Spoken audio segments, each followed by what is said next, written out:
वर्ष 2000 में एक पब्लिक यूनिवर्सिटी में एसोसिएट प्रोफेसर याकू अपने रिसर्च रूम में डीपली फोकस्ड होकर काम कर रहे थे। तभी उनके असिस्टेंट ने एंटर किया और उन्हें सॉफ्टली आवाज दी, लेकिन याकू ने तब तक कोई रिएक्शन नहीं दिया जब तक कि वो उनके पास नहीं आई और उन्हें फिर से आवाज नहीं दी। तभी याकू अचानक चौंक गए और अपनी असिस्टेंट को देखा। असिस्टेंट ने मुस्कुराते हुए याकू का इंट्रोडक्शन उस फार्मास्यूटिकल कंपनी के आदमी से कराया जो कोलैबोरेशन के लिए आया था। याकू ने पहले अपनी असिस्टेंट को कहा कि वो उस व्यक्ति को गाइड करे और थोड़ी देर बाद वो खुद उनसे बात करेंगे। फिर असिस्टेंट उस कंपनी वाले को ले गई और चलते चलते याकू की कैपेबिलिटी के बारे में बताने लगी, कैसे उनके टैलेंट को हर कोई रिकॉग्नाइज करता था और कैसे उनके हर रिसर्च प्रोजेक्ट का इम्पैक्ट वर्ल्ड क्लास होता था और कितने मरीज उनकी डिस्कवरी से ठीक हुए थे। इस बीच याकू अभी भी लगन से काम कर रहे थे कि अचानक उनका अलार्म बज उठा। तभी उन्हें समय का एहसास हुआ, आधी रात हो चुकी थी। याकू ने अपनी डेस्क पर रखी एक फोटोग्राफ देखी और फिर हल्का खाना खाने की तरफ बढ़े। वो तस्वीर उनकी और उनकी छोटी बहन की थी जो एक गंभीर इलनेस से जूझ रही थी। उसकी बहन में एक ट्यूमर था जिसे रिमूव नहीं किया जा सकता था और उसने उस छोटी सी बच्ची की जान ले ली थी। कोई भी डॉक्टर उसकी मदद नहीं कर पाया था, सबने इलाज छोड़ दिया था, लेकिन याकू इसे एक्सेप्ट नहीं कर सकते थे। हल्का खाना खाने के बाद याकू फार्मास्यूटिकल सिंथेसिस लैब में गए। लगभग 1 घंटे में दवा रेडी हो जाएगी और याकू को थोड़ा रेस्ट का समय मिल सकेगा। उन्होंने अपनी अलार्म सेट कर दी और सो गए। याकू न जाने कब से मरीजों से बात नहीं कर रहे थे, बस यही उनकी छोटी सी होप थी कि किसी दिन वो किसी छोटे गांव में डॉक्टर बन पाएंगे। लेकिन अगली सुबह जब उनकी असिस्टेंट उन्हें ढूंढने लौटी, उसने बस याकू को बेड पर अनकॉन्शियस पड़ा देखा, दोनों हाथ लटके हुए। याकू धीरे धीरे जागते हुए सामने खड़ी पिंक हेड गर्ल को देखा जो उनके लिए बहुत वरीड लग रही थी। याकू ने उसे देखा लेकिन कुछ समझ नहीं पाया। वो बेड से उतरकर विंडो खोलते हैं और हैरानी से बाहर देखते हैं। उनके सामने एक विशाल गार्डन था। उसके बाद वो पिंक हेड गर्ल याकू को एक मिरर, उनका फेस और उनकी लॉस्ट मेमोरीज लौटा देती है। याकू को एहसास हुआ कि उन्होंने ओवरवर्क की वजह से मर चुके थे और ये देखकर कि उनकी मेमोरी वैनिश हो गई थी, वो लड़की खुद का इंट्रोडक्शन देती है। मेरा नाम लूटे है, मैं आपकी पर्सनल मेड हूँ। इस समय याकू को इच हो रही थी और वो चाहते थे कि लूटे उनकी स्ट्रैप्स खोलने में मदद करे। लूटे तुरंत आदेश स्वीकार कर लेती है और प्रिपरेशन करने के लिए भाग जाती है। लेकिन जैसे ही याकू अपनी स्लीव्स ऊपर उठाते हैं, उन्हें याद आता है कि सोने से पहले जो नोट उन्होंने लिखा था वो इस जन्म तक उनके साथ रहा। जब लूटे उन्हें नहलाने लगी, उसने याकू की आर्म पर एक अजीब सा मार्क दिखा। उसके लिए ये फार्मास्यूटिकल सेंट का संकेत था, लेकिन याकू जैसे मॉडर्न व्यक्ति के लिए ये बस इलेक्ट्रिसिटी का बचा हुआ निशान था। लूटे घुटनों के बल बैठ गई और प्रार्थना करने लगी, कल की एक्सीडेंट के बाद यंग मास्टर को सुरक्षित रखने के लिए फार्मास्यूटिकल डीटी का धन्यवाद करते हुए। Pharmaceutical DT? याकू ने सुना पर कुछ समझ नहीं पाए, इसलिए उसे लूटे से कंफर्म करने की जरूरत पड़ी। लूटे ने बताया कि याकू परिवार के यंग मास्टर थे, सेंट फ्लूवियस एम्पायर के एक महान नोबल और रॉयल फार्मासिस्ट थे। याकू के पिता को एम्परर ने ग्रैंड नोबल की उपाधि दी थी, जो सिर्फ एक्स्ट्राऑर्डिनरी स्किल्स वाले लोगों को मिलती थी और ये ड्यूक से भी सुपीरियर माना जाता था। याकू के ग्रैंडफादर रॉयल फार्मास्यूटिकल इंस्टीट्यूट के डीन थे। लूटे ने याकू को घर में लगी पेंटिंग्स के पास ले जाकर सभी लोगों का इंट्रोडक्शन कराया। सबसे पहले बीच में लगी सबसे बड़ी पेंटिंग उनके पिता ग्रैंड नोबल ब्रूनो की थी। दाईं ओर थी लेडी बिएट्रिस और उनकी सिस्टर ब्लैंच, और बाईं ओर उनके बड़े भाई पॉल थे, जो उस समय दुनिया की टॉप फार्मास्यूटिकल यूनिवर्सिटी नोवोलुइड फार्मास्यूटिकल यूनिवर्सिटी में स्टडी कर रहे थे। इसी वजह से पुराने ब्रूनो को दोनों भाइयों से बहुत उम्मीदें थी, एक में एकेडमिक एक्सीलेंस और दूसरे में डिवाइन ब्लेसिंग, जो याकू के आर्म पर फार्मास्यूटिकल डीटी के मार्क से दिखता था। याकू अभी भी इसे डिवाइन ब्लेसिंग समझ नहीं पाए। क्या डिवाइन मैजिक इस्तेमाल करना वाकई ऐसा शॉकिंग होता है? उन्होंने इंटरनली सोचा। उसका ब्लैंक एक्सप्रेशन देखकर लूटे डर गई। कहीं ऐसा तो नहीं कि उन्होंने इसे भी भूल लिया? क्योंकि डिवाइन मैजिक का यूज करना नोबिलिटी का प्रूफ था और याकू इसमें एक्सपर्ट थे। ये एक बहुत बड़ा इशू था। अगर याकू अब डिवाइन मैजिक नहीं कर पाए तो उन्हें घर से निकाला जा सकता था। ये सोचकर वो थोड़ा नर्वस हो गए और मेमोरी रिकॉल करने के लिए अपने रूम में वापस चले गए। लूटे ने बताया कि याकू जल बेस्ड डिवाइन मैजिक का इस्तेमाल कर सकते थे। सबसे पहले उन्हें पानी की फॉर्म के बारे में सोचना था। याकू ने अनुमान लगाया कि पानी की मॉलिक्यूलर स्ट्रक्चर हो सकती है और तुरंत अपने पास्ट लाइफ की नॉलेज को याद किया। उनके मन में पानी की स्ट्रक्चर उभरने लगी और उनके आर्म पर एक अजीब सा ग्लोइंग मार्क चमक उठा। फिर याकू के पाम में पानी मटेरियलाइज हो गया, जिसे देखकर वो खुद भी शॉक्ड रह गए। उन्होंने इसे क्रिएट तो किया था, लेकिन नहीं जानते थे कि इसे कंट्रोल कैसे करे। तो याकू को सीधे विंडो की तरफ भागना पड़ा और उन्होंने अभी जो पानी बनाया था उसे बाहर रिलीज कर दिया। नीचे खड़ी लूटे ने देखा कि क्या हुआ और वो बहुत खुश हुई कि याकू ने फाइनली डिवाइन मैजिक रिकॉल कर लिया। याकू अपने रूम में वापस आए और इस डिवाइन मैजिक का एनालाइज करने लगे। उन्हें बस पानी की स्ट्रक्चर के बारे में सोचते रहना था कि ये कैसे अपीयर हुआ। इससे उन्हें क्यूरियोसिटी हुई कि क्या वो और भी चीजें क्रिएट कर सकते हैं। याकू ने तुरंत ट्राई किया और सच में वो सक्सीड हो गया। अब वो न केवल पानी बना सकते थे बल्कि गोल्ड, सोडियम, सल्फर, शुगर भी बना सकते थे। वो प्योर सब्सटेंसेस क्रिएट कर सकते थे लेकिन कंपाउंड्स नहीं। अब याकू अपनी कैपेबिलिटी में प्रोफिशिएंट हो चुके थे। उनका लेफ्ट हैंड सब्सटेंस जनरेट कर सकता था जबकि राइट हैंड उन्हें रिमूव कर सकता था। तभी डोर पर नॉक हुई। याकू ने जल्दी से अपनी बनाई सारी चीजें हाइड कर दी। लूटे एक्साइटमेंट से दौड़कर उन्हें कॉन्ग्रेचुलेट करने लगी, लेकिन फिर उसे याद आया अगर याकू ने अपनी फार्मास्यूटिकल नॉलेज भूल दी होती तो क्या होता। उसने याकू को याद करने के लिए कहा क्योंकि ओड ब्रूनो अक्सर खाने के समय मेडिसिन रिलेटेड सवाल पूछते थे। इसीलिए याकू और लूट ज्ञान की रिव्यू करने के लिए लाइब्रेरी गए। वहाँ की बुक शेल्फ्स लिटरली किताबों से भरी हुई थी और याकू को बस देखना था और सब कुछ तुरंत रिकॉल हो गया। ये देखकर वो भी हैरान रह गया। फूमा नाम का लड़का पहले ही वहाँ की सारी किताबें मेमोराइज कर चुका था। उस शाम याकू घर के डाइनिंग रूम में घूम रहे थे और जैसे ही उनकी माँ और बहन ने उन्हें देखा, उन्होंने तुरंत उसके बारे में पूछा। टेबल पर बैठे बैठे याकू को एहसास हुआ कि ये वाकई एक केयरिंग और सपोर्टिव फैमिली है और अब से वो इस फैमिली का बेटा बनकर रहेगा, जैसा कि लूट ने बताया था। दरअसल ग्रैंड चांसलर ब्रूनो ने याकू से एक मेडिसिन रिलेटेड सवाल पूछा और याकू ने सहजता से जवाब दिया। ये देखकर कि उसकी कॉग्निटिव एबिलिटीज अब ठीक हो चुकी थी, उन्होंने तय किया कि याकू अगले दिन मिस एलन के साथ स्कूल लौटेंगे। अगली सुबह मिस एलन के साथ क्लास शुरू हुई। याकू को मिलते ही एलन ने महसूस किया कि कुछ ऑफ है। उसका काम and collected nature young master Elma जैसा बिल्कुल नहीं था। याकू ने जल्दी से एक्सक्यूज बनाया कि उन्हें बिजली लगी थी, इसीलिए उनकी मेमोरी थोड़ी अनस्टेबल थी, जिससे एलन का सस्पिशन कम हो गया। क्लास शुरू हुई। आज मेडिसिन नॉलेज पढ़ाने के बजाय मिस एलन ने याकू को डिवाइन मैजिक पढ़ाने का फैसला किया। डिवाइन मैजिक वो चीज थी जिसका यूज सभी नोबल लोग कर सकते थे और उनके अपने गार्डियन डेटीज होते थे। याकू के फैमिली का गार्डियन डेटी प्रोफेसर डेटी था, जबकि मिस एलन का वाटर डेटी था। डिवाइन मैजिक में 5 बेसिक एलिमेंट्स थे और 2 स्पेशल एट्रीब्यूट्स भी थे, यिन एंड यांग। इस पॉइंट पर याकू ने एक सवाल उठाया। वो वाटर और फायर एट्रीब्यूट समझता था, लेकिन उसे याद नहीं आ रहा था कि वॉइड एट्रीब्यूट क्या था। एलन का नॉलेज भी लिमिटेड था क्योंकि वॉइड एट्रीब्यूट के बारे में 300+ ईयर्स से कोई डॉक्यूमेंटेशन नहीं था। याकू का एक और सवाल था, अगर कोई सब्सटेंस क्रिएट कर सकता है तो वो किस तरीके का होगा। एलन ने कंफर्म किया कि ऐसा कोई एट्रीब्यूट एग्जिस्ट नहीं करता। सब्सटेंस बनाना ऐसी एबिलिटी है जो केवल गॉड्स या डीमंस के पास ही है। थ्योरी सेशन खत्म होने के बाद मिस एलन ने याकू को प्रैक्टिकल लेसन के लिए मोटिवेट किया। ये देखकर कि याकू अपनी स्टाफ नहीं लाया, उन्होंने उसे डांटा और अपनी स्टाफ उसे टेम्परेरी उधार देनी पड़ी।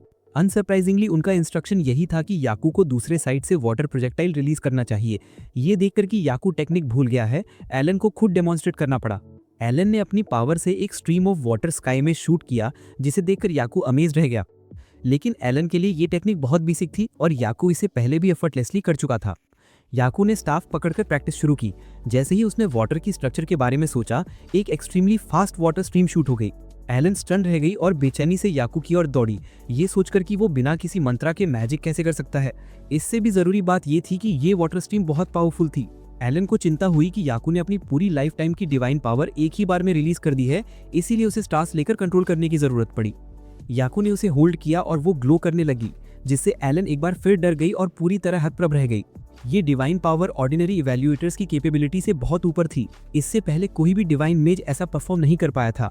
एलन ने बेचैनी से याकू को याद दिलाया कि अब से उसे दूसरों के सामने, यहाँ तक कि अपने फादर के सामने भी इवैल्यूएटर्स को टारगेट नहीं करना चाहिए। क्लास यहीं खत्म हुई। पहले हुए शॉक के कारण एलन का ग्लासेस गिर गया और बिना ग्लासेस के वो घर का रास्ता नहीं देख पा रही थी। याकू को उसका हाथ पकड़कर उसे आगे ले जाना पड़ा। वे आराम करने के लिए एक स्टोन बेंच पर बैठ गए। इस दौरान याकू ने एलन को एक ट्रिक बताई जिससे वो बिना ग्लासेस के भी रास्ता देख सके। अपने हाथ में एक छोटा सा होल बना के उसे लेंस की तरह यूज करना। जैसे ही याकू ये एबिलिटी दिखा रहा था, उसने अनजाने में देखा कि एलन के राइट हैंड की एक फिंगर नीली चमक रही थी। वो उसकी ओर दौड़ा और पता चला कि ये इंजरी आज सुबह ही हुई थी। याकू को ये एबिलिटी अभी पूरी तरह समझ नहीं आई थी, इसीलिए उसने एलन से इसके बारे में पूछा। एलन स्वेटिंग और टेंस्ड हो गई, पीछे हटकर बाकी इंजरीज का इवैल्यूएशन कर रही थी। ये वास्तव में डिवाइन साइट थी। याकू आखिर क्या था? एलन के फेस पर डीप टेरर साफ दिखाई दे रही थी, उसकी शैडो तक नहीं थी। याकू उसे उठाने में मदद करना चाहता था, लेकिन एलन अब इतना डर गई थी कि वो वहीं रुक नहीं सकी और तुरंत भाग गई। अगले दिन याकू को उसके फादर के कमरे में बुलाया गया और टीचर एलन के साथ हुई घटना के बारे में बताया गया। एलन ने तेज बुखार का बहाना बनाया और लंबी छुट्टी मांगी थी। याकू को तुरंत याद आ गया कि कल क्या हुआ था। अब वो जरूर उससे डर रही होगी। मार्किस ब्रूनो ने भी डीप ब्रेथ लिया और एलन को छोड़ दिया। स्टूडेंट्स का नर्चरिंग एक डॉक्टर की ट्रेनिंग का हिस्सा था, लेकिन एलन इसे पूरी तरह मैनेज नहीं कर सकी। फिर उसने याकू को एक लेटर और मेडिसिन की बोतल दी और उसे एलन तक पहुंचाने के लिए कहा। याकू ने यह टास्क एक्सेप्ट किया, मेडिसिन की बोतल ली और अपने रूम में वापस जांचने गए। मार्किस के अनुसार ये केवल स्टेमिना एनहांसिंग मेडिसिन थी, लेकिन अगर एलन को फीवर था तो शायद उसे दूसरी मेडिसिन की जरूरत होगी। याकू ने एलन के घर जाने से पहले तुरंत एक और बॉटल तैयार की। लिविंग रूम में बैठकर उसका इंतजार करते हुए दरवाजा थोड़ा खुला और एलन पूरी तरह आर्मर में पहन के याकू से मिली, क्योंकि वो डर रही थी कि शायद याकू उसे साइलेंस करने आया है। याकू ने जल्दी से एक्सप्लेन किया कि वो बस अपने फादर की मेडिसिन देने आया था। ये सुनकर एलन और घबरा गई। उसे लगा कि मेडिसिन डिलीवरी असल में पॉइजन डिलीवरी हो सकती है, बिकॉज नथिंग लाइक दैट था। याकू ने 2 तरीके की मेडिसिन पेश की, एक अपने फादर की और दूसरी फीवर के लिए जिसे उसने खुद प्रिपेयर किया था। ऐसा उसने इसलिए किया ताकि वो एलन को कंटिन्यू कर सके पढ़ाना। एलन याकू की इंटेंट समझ नहीं पाई। अगर याकू औषधि देवता का रीइंकार्नेशन था तो उसे अपनी शिक्षा की जरूरत क्या थी? याकू को तो ऐसा बिल्कुल नहीं लगता था। वो खुद को बस एक ऑर्डिनरी इंसान मानता था। यह सुनकर एलन को सिचुएशन समझ में आ गई। अगर याकू यही चाहता था तो वो अब भी उसके साथ रहेगी और बेशक वो याकू के सारे सीक्रेट्स छुपाएगी। याकू मुस्कुराया और एलन का हाथ छूने के लिए आगे बढ़ा और बोला कि उसे उसकी नॉलेज की जरूरत है। डिवाइन मैजिक एक ऐसी शक्ति थी जो माउथ से एक्सप्रेस होती थी। उसके घर में डिवाइन मैजिक सिखाने वाली कोई किताब नहीं थी, सिर्फ मेडिसिनल बुक्स थी। इसलिए अपनी पावर्स को कंट्रोल करने के लिए उसे अभी भी एलन की गाइडेंस चाहिए थी। याकू ने अपने बैग में हाथ डाला और एक बुके ऑफ फ्लावर्स निकाला। उसने इसे एलन को थैंक्स देने के लिए दिया और फिर उसे थोड़ा आराम करने के लिए छोड़ दिया। बुके को पकड़ते ही एलन का फेस ब्लश हो गया। याकू ने जो मेडिसिन दी थी वो पाउडर फॉर्म में थी, ऐसी जो एलन ये पहले कभी नहीं देखी थी, इसलिए वो थोड़ी नर्वस थी। लेकिन जैसे ही उसने सोचा, उसे समझ आया कि फार्मास्यूटिकल डाइटी एक प्रोटेक्टिव डाइटी है और याकू उसे कभी हार्म नहीं करेगा। और तो और जो बुके याकू ने दिया वो स्काई ब्लू फ्लावर्स का था, एलन का फेवरेट कलर। ये सोचते ही एलन ने याकू पर अब कोई सस्पिशन नहीं रखा और उसने मेडिसिन ले ली। अगले दिन एलन याकू से मिलने आए ताकि वो अपनी टीचिंग जॉब कंटिन्यू कर सके। इस बार वो फुल आर्मर पहने हुए थी, लेकिन ये याकू से डर की वजह से नहीं बल्कि अपनी प्रोटेक्शन के लिए, क्योंकि याकू की शक्ति बहुत ज़्यादा थी और उसे कंट्रोल करना मुश्किल था। एलन के काम कंटिन्यू करने का एक और कारण ये था कि वो याकू को ऐसे ही छोड़ नहीं सकती थी। अगर याकू अपनी डिवाइन मैजिक पर कंट्रोल नहीं रख पाए तो शायद पूरा सिटी खतरे में पड़ जाता। एलन मुस्कुराई और याकू को थैंक्स कहा और ये कंफर्म किया कि जो मेडिसिन उसने दी थी वो बहुत इफेक्टिव थी। एलन ने याकू के लिए एक पूरा करिकुलम तैयार किया और उसे पूरी सेफ्टी सुनिश्चित करने के लिए एक डेजर्टेड आइलैंड पर ले गई। लेसन स्मूथ चल रहे थे। हालांकि याकू अभी भी अपनी पावर्स पर कंप्लीट कंट्रोल नहीं कर पा रहा था, एलन इस बार बहुत खुश थी और जब तक वो अपनी पावर्स पर मास्टरी नहीं ले पाता वो खुशी खुशी उसे पढ़ाती रहेगी। अगले दिनों जब एलन के साथ कोई क्लास नहीं होती थी, याकू हवेली में मेडिसिनल आई से प्रैक्टिस करता। वो सिर्फ देखकर डायग्नोस कर सकता था कि लोगों को कहाँ इंजरी हुई है और वहीं से उनकी बीमारी का पता लगाना शुरू कर देता। हवेली में लगभग हर कोई इंजर्ड था, खासकर अंकल सेड्रिक, जिनके पैरों में स्पाइन रिलेटेड इशू था जो लॉन्ग टर्म ट्रीटमेंट मांगता था। प्रैक्टिस से याकू को अपनी एबिलिटीज़ की थोड़ी बेटर अंडरस्टैंडिंग हुई। अगर कोई डिजीज़ पूरी तरह क्योर हो जाती तो एमिटेड लाइट डिसअपियर हो जाती, लेकिन अगर डिजीज़ पार्शियली रिमेन करती तो डिम लाइट बच जाती। ये सारे ऑब्जर्वेशंस याकू ने अपनी नोटबुक में केयरफुली रिकॉर्ड किए। ये सोचकर याकू ने गहरी सांस ली। इस दुनिया में उसका एग्जिस्टेंस सुपरस्टिशन माना जाता था। अगर ये एक्स्ट्राऑर्डिनरी एबिलिटी रिवील हो जाती और ये भी कि उसकी कोई शैडो नहीं है तो उसकी डेथ सेंटेंस तय थी। ऐसा ना हो इसके लिए उसे फैमिली के सभी मेंबर्स के साथ ब्लेंड इन करना ज़रूरी था। सबसे पहले लूट से। याकू को पता चला कि लूट को एक्जिमा है, इसलिए वो तुरंत मेडिसिन बनाने के लिए अपने रूम में दौड़ा। एक हाई रैंकिंग फैमिली के स्टैंडर्ड के हिसाब से सारे नेसेसरी टूल्स पहले से अवेलेबल थे, इसलिए प्रिपरेशन में बस थोड़ा समय लगा। याकू तुरंत उसे लूट के पास ले गया। लड़की बहुत इमोशनल हो गई, उसकी आंखें भर आईं। उसने याकू से कहा कि वो बाकी हाउस सर्वेंट्स को भी कुछ दे। फिर याकू और लूट ने मेडिसिन डिस्ट्रीब्यूट करना शुरू किया और हर रेसिपिएंट बहुत खुश हुआ। क्योंकि ऑर्डिनरी सर्वेंट्स अपने मास्टर से मेडिसिन नहीं ले सकते थे, याकू का फैमिली हाई रैंकिंग था। ओल्ड ब्रूनो केवल अदर नोबल्स का ही ट्रीटमेंट करता था और हाउस होल्ड सर्वेंट्स को स्पेशल प्रिविलेजेस नहीं मिलते थे। ये एक फ्यूडल सोसाइटी थी, इसलिए ये रूल्स हालों से एस्टैब्लिश थे। याकू को ये चीज़ थोड़ी समझ में आई, लेकिन उसके लिए सोशल हायरार्की बिल्कुल सही नहीं थी। लूट को ये बात बिल्कुल सही लगी, क्योंकि अगर ओल्ड मैन सर्वेंट्स की जांच करके रूल ब्रेक कर भी देता, उनके पास फिर भी मेडिसिन अफोर्ड करने के लिए पैसा नहीं होता। फिर याकू और लूट चलते बने और उसे इस इशू पर बहुत सोचना पड़ा। उस समय मेडिसिन की प्राइसेस बिल्कुल भी रीजनेबल नहीं थी और उसके ऑब्जर्वेशन से कोई भी मेडिसिन सच में इफेक्टिव नहीं थी। अगर मेडिसिन सही लोगों तक पहुंच सके तो ये बहुत अच्छा होगा। इस तरह याकू का गोल पूरा हुआ। उसने डिसाइड किया कि अब से वो मेडिसिन उन्हीं लोगों को देगा जिन्हें सच में ज़रूरत है। ये सुनकर लूट बहुत इमोशनल हो गया। उसने हाल ही में याकू में एक बड़ा बदलाव देखा था। अब वो सर्वेंट्स के साथ कोई डिस्क्रिमिनेशन नहीं करता था, इसीलिए वो डेफिनेटली ग्रेट फार्मासिस्ट बनेगा। अगली सुबह जब याकू नाश्ते के लिए आया, उसकी बहन ब्लैंच कहीं दिखाई नहीं दी और उसके पेरेंट्स के फेसेस बहुत सीरियस थे। तभी याकू को पता चला कि ब्लैंच को चिकन पॉक्स हो गया है। ये एक वायरल इन्फेक्शन था। चिल्ड्रन में इन्फेक्शन रिस्क ज़्यादा होता है, लेकिन एक बार रिकवर होने के बाद चांसेस ऑफ री इन्फेक्शन बहुत लो होते हैं। अर्थ पर यह डिजीज़ ज़्यादा डेंजरस नहीं थी, लेकिन मिस्टर ब्रूनो के फेस को देखकर याकू समझ गया कि यहाँ ये सीवियर हो सकता है। मिस्टर ब्रूनो ने डिसाइड किया कि अब 3 वीक्स तक कोई ब्लाइंड से कांटेक्ट नहीं करेगा और केयर कुछ हाउस होल्ड सर्वेंट्स करेंगे। याकू को थोड़ी अनीज हुई क्योंकि ब्लैंच अभी भी सिर्फ एक बच्ची थी, उसे अकेला छोड़ना ठीक नहीं लगा। मिस्टर ब्रूनो के लिए बिल्कुल नॉर्मल था, क्योंकि 4 साल पहले उन्होंने याकू के साथ भी ऐसा किया था। याद दिलाने के बाद उन्हें काम था और वो तुरंत चले गए। याकू अपने रूम में वापस आया और चिकन पॉक्स का ट्रीटमेंट प्लान बनाने लगा। वो अपनी सब्सटेंस क्रिएटिंग एबिलिटी की मदद से मेडिसिनल इंग्रेडिएंट्स आसानी से जुटा सकता था। तभी उसे मौका मिला जब सर्वेंट्स ध्यान नहीं दे रहे थे और वो ब्लैंच के रूम में घुस गया। उसने अपनी मेडिसिनल आई से डायग्नोज किया और कंफर्म किया कि ये सच में चिकन पॉक्स था। तुरंत याकू ने उसे रिक्वायर्ड मेडिसिन दे दी। ब्लांच ने तुरंत खुद को ब्लैंकेट से ढक लिया क्योंकि वो मेडिसिन पीना बिल्कुल नहीं चाहती थी और शिकायत कर रही थी कि ये दवा बहुत बिटर है। इसलिए याकू ने तुरंत एक सॉल्यूशन सोचा। उसने दवा को एक मीठी पेस्ट्री में मिला दिया ताकि ब्लांच आसानी से उसे खा सके। खाना खाने के बाद ब्लांच उत्सुक होकर याकू से पूछने लगी, पिताजी ने कहा था कि इस डिजीज का कोई क्योर नहीं है। याकू झट से जंप किया और ब्लांच को ट्रिक करने के लिए जल्दी से कोई बहाना बनाना पड़ा। दवा देने के बाद याकू उसके साथ खेलना भी शुरू कर दिया, जिससे ब्लांच बहुत हैप्पी हो गई। छोटी बच्ची ने देखा कि याकू बदल गया है, क्योंकि पहले कभी उसने इतनी केयर नहीं दिखाई थी। ब्लांच मुस्कुराई और बोली कि वो याकू से बहुत प्यार करती है। ये सुनते ही याकू को अपनी पुरानी दुनिया की बहन याद आ गई, वो भी उसी जैसी ही थी। याकू की केयर की वजह से ब्लांच की रिकवरी बहुत तेज थी। ग्रैंड नोबल ब्रूनो भी इस बात से हैरान थे, लेकिन जब उन्होंने रीजन पूछा तो ब्लांच ने याकू की बात मान ली। अपने कमरे में लौटकर याकू फिर से अपनी एबिलिटीज के बारे में सोचने लगा, सब्सटेंस क्रिएशन और दूसरों की डिजीजेस डिटेक्ट करने की एबिलिटी। ये ऐसा काम था जो ऑर्डिनरी लोग नहीं कर सकते थे। इससे याकू थोड़ा एंग्शियस हो गया। क्या वो बिना किसी कॉन्सिक्वेंस के इस पावर का इस्तेमाल कर सकता था? याकू ने अपना नया लेंस भी तैयार कर लिया था। अब उसे डिजीज डायग्नोस करते समय कैलकुलेशंस करने की जरूरत नहीं पड़ेगी।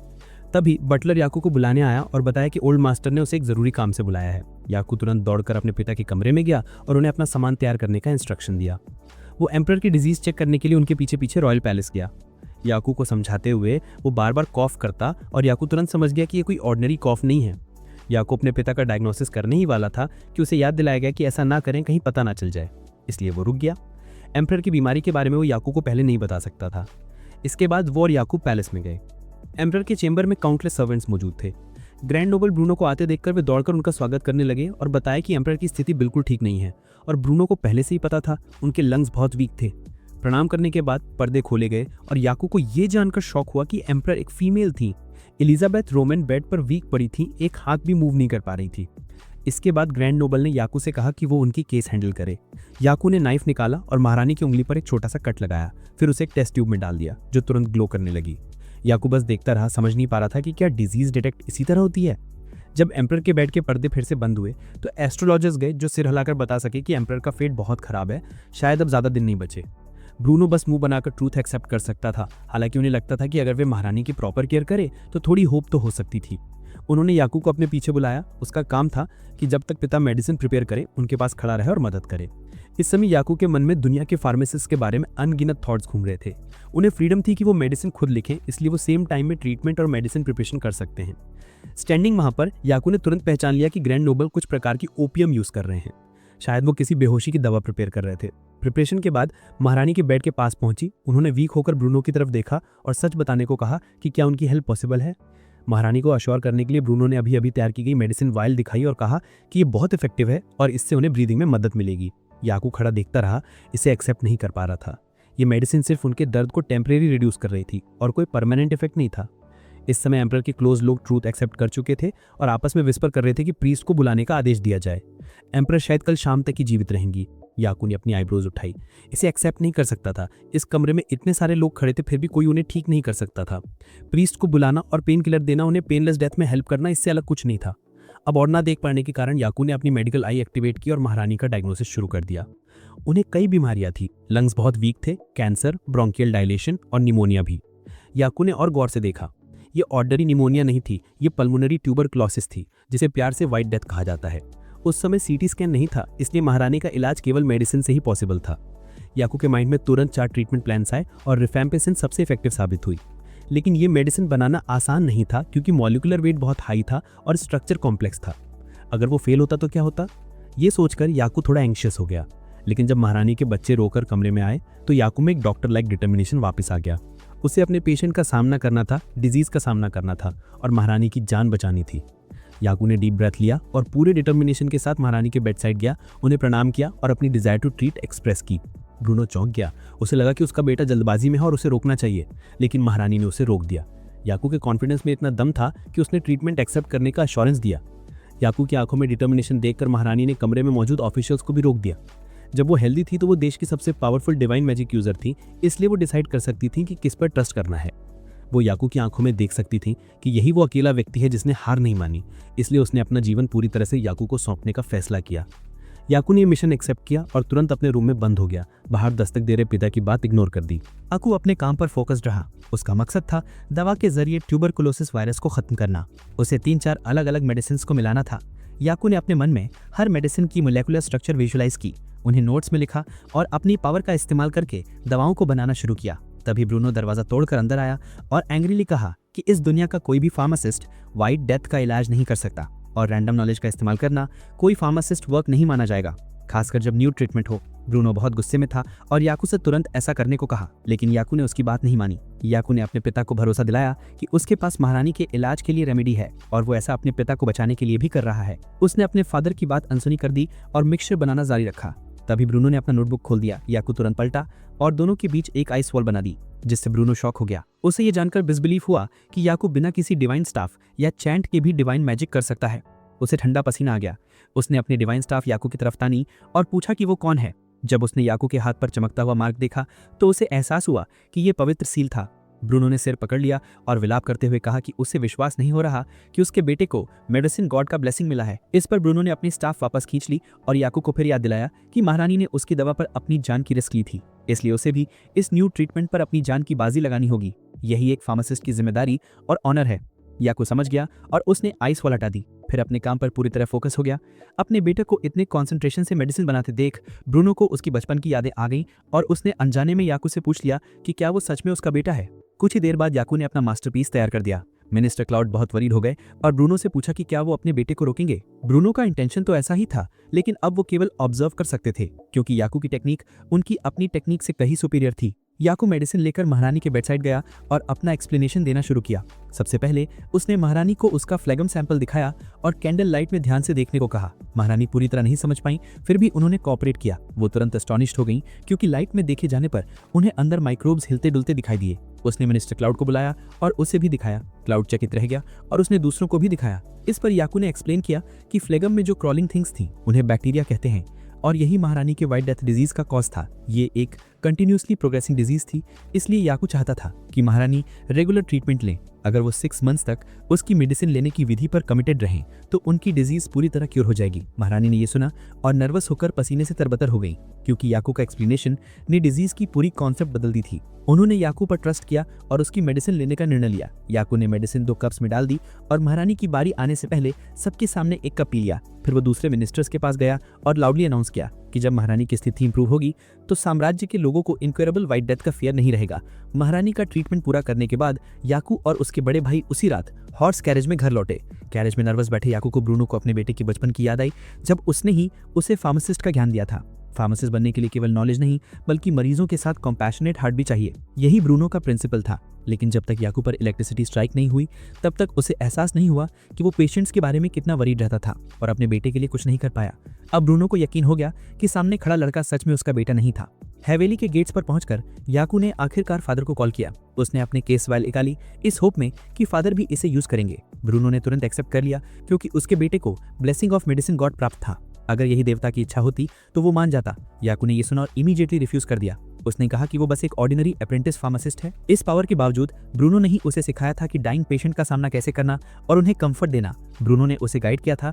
याकू ने ब्रूनो के सामने हाथ बढ़ाया और एक प्रॉमिस किया कि अब से वो उसके साथ मेडिकल पाथ पर चलेगा और दुनिया भर में जरूरतमंदों की मदद करेगा। याकू महारानी की चेकअप की जिम्मेदारी संभाले 3 मंथ्स हो चुके थे। अब वो ब्रूनो मेडिकल नॉलेज एक्सचेंज करने लगे थे। इसी बीच ब्रूनो ने याकू को बताया कि नोवा मेडिकल यूनिवर्सिटी के लोग उससे व्हाइट डेथ ट्रीटमेंट का फॉर्मूला मांग रहे थे। चूंकि ये याकू की अचीवमेंट थी, इसलिए उसने उन्हें प्रॉपर एक्सप्लेनेशन दिया। ये डिवाइन पावर थी, इसलिए अगर उन्हें पता भी चलता तो वो इसे इन्हेंस नहीं कर सकते थे। ये सुनकर याकू ने तुरंत रिफ्यूज कर दिया।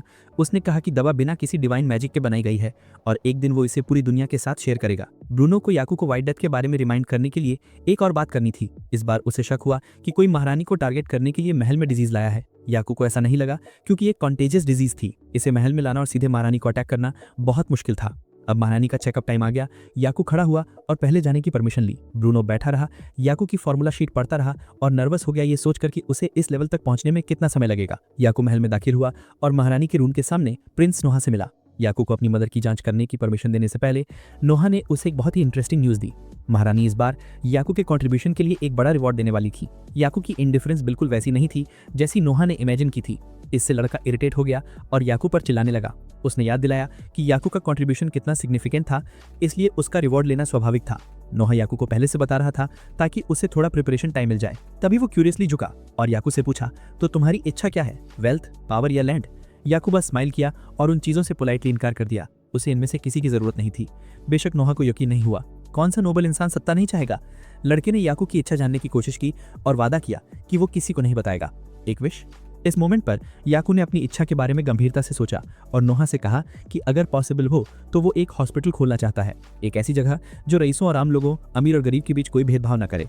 वो वहाँ हर किसी की चेकअप करेगा, हर किसी की केयर करेगा, चाहे वो कोई भी हो। याकू ने महारानी का ट्रीटमेंट बाद में शुरू किया। 3 महीने पहले की तुलना में अब उनकी स्किन टोन काफ़ी बेहतर हो गई थी, जिससे याकू ने रिलीव्ड सांस ली। आखिरकार दवा ने असर करना शुरू कर दिया था। महारानी ने ये सुना और तुरंत लाफ्ट और कहा कि याकू अब बहुत ज़्यादा हम्बल हो रहा है। उन्हें यकीन हो गया कि वो दिन ब दिन हेल्दियर होती जा रही है। बिस्तर पर लेटे हुए उस शाम को याद करते हुए उन्हें ऐसा लग रहा था जैसे उन्होंने मान लिया हो कि उनकी डेथ बहुत करीब है। और उस समय याकू के कॉन्फिडेंट बयानों ने उनके भीतर आशा की एक लौ जगा दी थी। उस दिन के बारे में सोचकर महारानी थोड़ी सैड हो गई। उनकी मृत्यु के बाद उनकी पावर और एग्जिस्टेंस सब कुछ अतीत में खो जाएगा, जो बेहद टेरिफाइंग था। महारानी सोच रही थी कि क्या एक ऐसा व्यक्ति जो on the brink of death खड़ा है और अपना वैल्यू खो रहा है, अब भी साम्राज्य पर शासन करने की योग्य है। याकू ने तुरंत इसका खंडन करते हुए कहा कि ऐसा कभी नहीं होगा। सभी परिस्थितियों में, चाहे कितनी भी बुरी स्थिति क्यों ना हो, महारानी की ज़रूरत उनके बेटे और बेटियों को ही होगी, इसलिए कम से कम एक क्वीन के रूप में तो ज़रूर। इसके अलावा इस साम्राज्य में ऐसे कई सिटीजन्स थे जिन्हें उनकी ज़रूरत थी। जब तक वे मौजूद रहे, महारानी का बहुत सिग्निफिकेंस रहा। महारानी ने यह सुना और फिर लाफ किया, कहा कि याकू के बात करने का तरीका वाकई कानों को भा रहा है। उनके लिए याकू के अभी कहे गए सांत्वना भरे शब्द सोल मेडिसिन की तरह थे। एग्जाम खत्म हो गया और याकू जाने की अनुमति मांगने के लिए खड़ा हो गया। फिर उसने अनजाने में महारानी को एक और बात याद दिलाई। एक ऐसा इंसान जो मानो मर गया हो लेकिन फिर भी उस पर काबू पाकर जिंदा रह पाया। ये वाकई उसकी दूसरी जिंदगी होगी और महारानी के लिए लाइफ और भी खूबसूरत हो जाएगी। कुछ समय बाद महारानी का ट्यूबरकुलोसिस पूरी तरह ठीक हो गया। वो अपने डेली रूटीन में लग गईं और ग्रैंड नोबल ब्रूनो को मुलाकात के लिए बुलाया। इस बार उन्होंने उन्हें उनके बेटे के बारे में बात करने के लिए बुलाया। महारानी ने याकू के लिए एक बड़ा रिवॉर्ड तय किया था। कुछ ही दिनों बाद ब्रूनो याकू को महल में ले गया। याकू अपने पिता के पीछे पीछे गया। इस फॉर्मल सेरेमनी को लेकर थोड़ा एंग्शियस, सोच रहा था कि क्या वो इसमें भाग लेने की योग्य है। ब्रूनो ने तुरंत अपने बेटे को समझाया और कहा कि उसके बेटे होने के नाते याकू को अपनी पोजीशन पर पूरा भरोसा होना चाहिए। समारोह में प्रवेश करते हुए सुंदर महारानी एलिजाबेथ सभी मंत्रियों के सामने प्रकट हुई। समारोह शुरू हुआ और सबसे पहले पुरस्कृत होने वाले व्यक्ति थे ग्रैंड नोबल ब्रूनो। उसने उनके इलाज और अगली नहड़ी के पालन पोषण में बड़ा योगदान दिया था। इस महान उपलब्धि के लिए उसे एक विशाल टेरिटरी दिया गया, जिससे सभी मंत्री जेलस हो गए। ब्रूनो के तुरंत बाद महारानी ने याकू को बुलाया। वो नर्वसली महारानी के पास गया और उन्हें प्रणाम किया। महारानी ने याकू को उसके योगदान के लिए सीधे अप्रेंटिस फार्मासिस्ट से रॉयल फार्मासिस्ट के पद पर प्रमोट कर दिया और इसके अलावा उसे रॉयल कैपिटल में एक फार्मेसी खोलने का विशेषाधिकार भी दिया। याकू को मिले बेनिफिट से वो बहुत हैरान हुआ और मुड़कर देखा तो नुआ मुस्कुरा रहा था। शायद नुआ ने महारानी को याकू की इच्छा बता दी थी। जैसे ही आदेश जारी हुआ, अगले दिन याकू को अपने घर स्किल्ड कारपेंटर्स की एक टीम का स्वागत करना पड़ा। वे महारानी के आदेश पर याकू की फार्मेसी बनाने में मदद करने आए थे, जिससे याकू बहुत सरप्राइज्ड हुआ क्योंकि उसने अभी तक अपनी फार्मेसी के लिए कोई प्लान नहीं सोचा था। तभी एलन अचानक कमरे में दाखिल हुई। वो ग्रैंड नोबल ब्रूनो के आदेश पर याकू की फार्मेसी सेटअप में मदद करने आई थी। ये देखकर कि याकू अभी भी थोड़ा हेजिटेंट था, तो एलन ने उसे याद दिलाया कि आगे और डिबेट करने की कोई ज़रूरत नहीं है। अगर याकू को कुछ पसंद ना आए तो वो फ्रीली रिकंस्ट्रक्ट कर सकता है। वो रिनोवेशन भी कर सकता था क्योंकि सब कुछ कवर्ड था महारानी के द्वारा। इसलिए याकू ने डिज़ाइनिंग शुरू कर दी। याकू ने बहुत मेटिकुलस डिज़ाइन तैयार किया जिससे कारपेंटर टीम का काम आसान हो गया। याकू स्थिति का ओवरव्यू लेने के लिए इधर उधर घूमा और सुपरवाइजर उसके पीछे दौड़ा फार्मेसी साइन बोर्ड के लिए नाम पूछने। नाम के बारे में याकू ने पहले ही सोच लिया था। उसने फैमिली नेम यूज़ करने का विचार किया, फिर बदल गया। ये याकू की ड्रीम फार्मेसी थी, इसलिए उसने अपना फैमिली नेम यूज़ नहीं करना चाहा। कुछ देर सोचने के बाद याकू मुस्कुराया।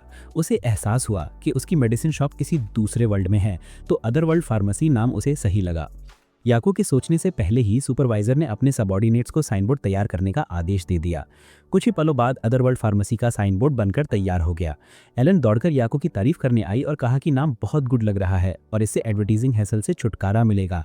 लेकिन याकू को यह नाम बिल्कुल भी परफेक्ट नहीं लगा। वो बस अपनी शुरुआत थोड़ी लो की रखना चाहता था। तभी एक वाइट बियर्डेड मैन बातचीत करने आया। उसने अपना परिचय बुरान के रूप में दिया, जो रॉयल फार्मासिस्ट एसोसिएशन का प्रमुख है और इस बड़ी फार्मेसी के ओनर से मिलना चाहता है। तो याकू आगे बढ़ा और उसने रिप्लाई दिया। कुछ ही वाक्यों के बाद बुरान ने याकू का मॉक करना शुरू कर दिया, कहते हुए कि वो सेलिंग कैंडी, जिससे एलन थोड़ी अनकंफर्टेबल हो गई। वो याकू के पक्ष में खड़ी होनी ही वाली थी, लेकिन उसने उसे रोक दिया। याकू फिर भी स्माइल किया और कहा कि सचमुच उसकी फार्मेसी में कैंडी लाइक मेडिसिन्स हैं। ये सुनकर बुरान जोर से हंसा, फिर कीमतों पर बार्गेनिंग शुरू कर दी।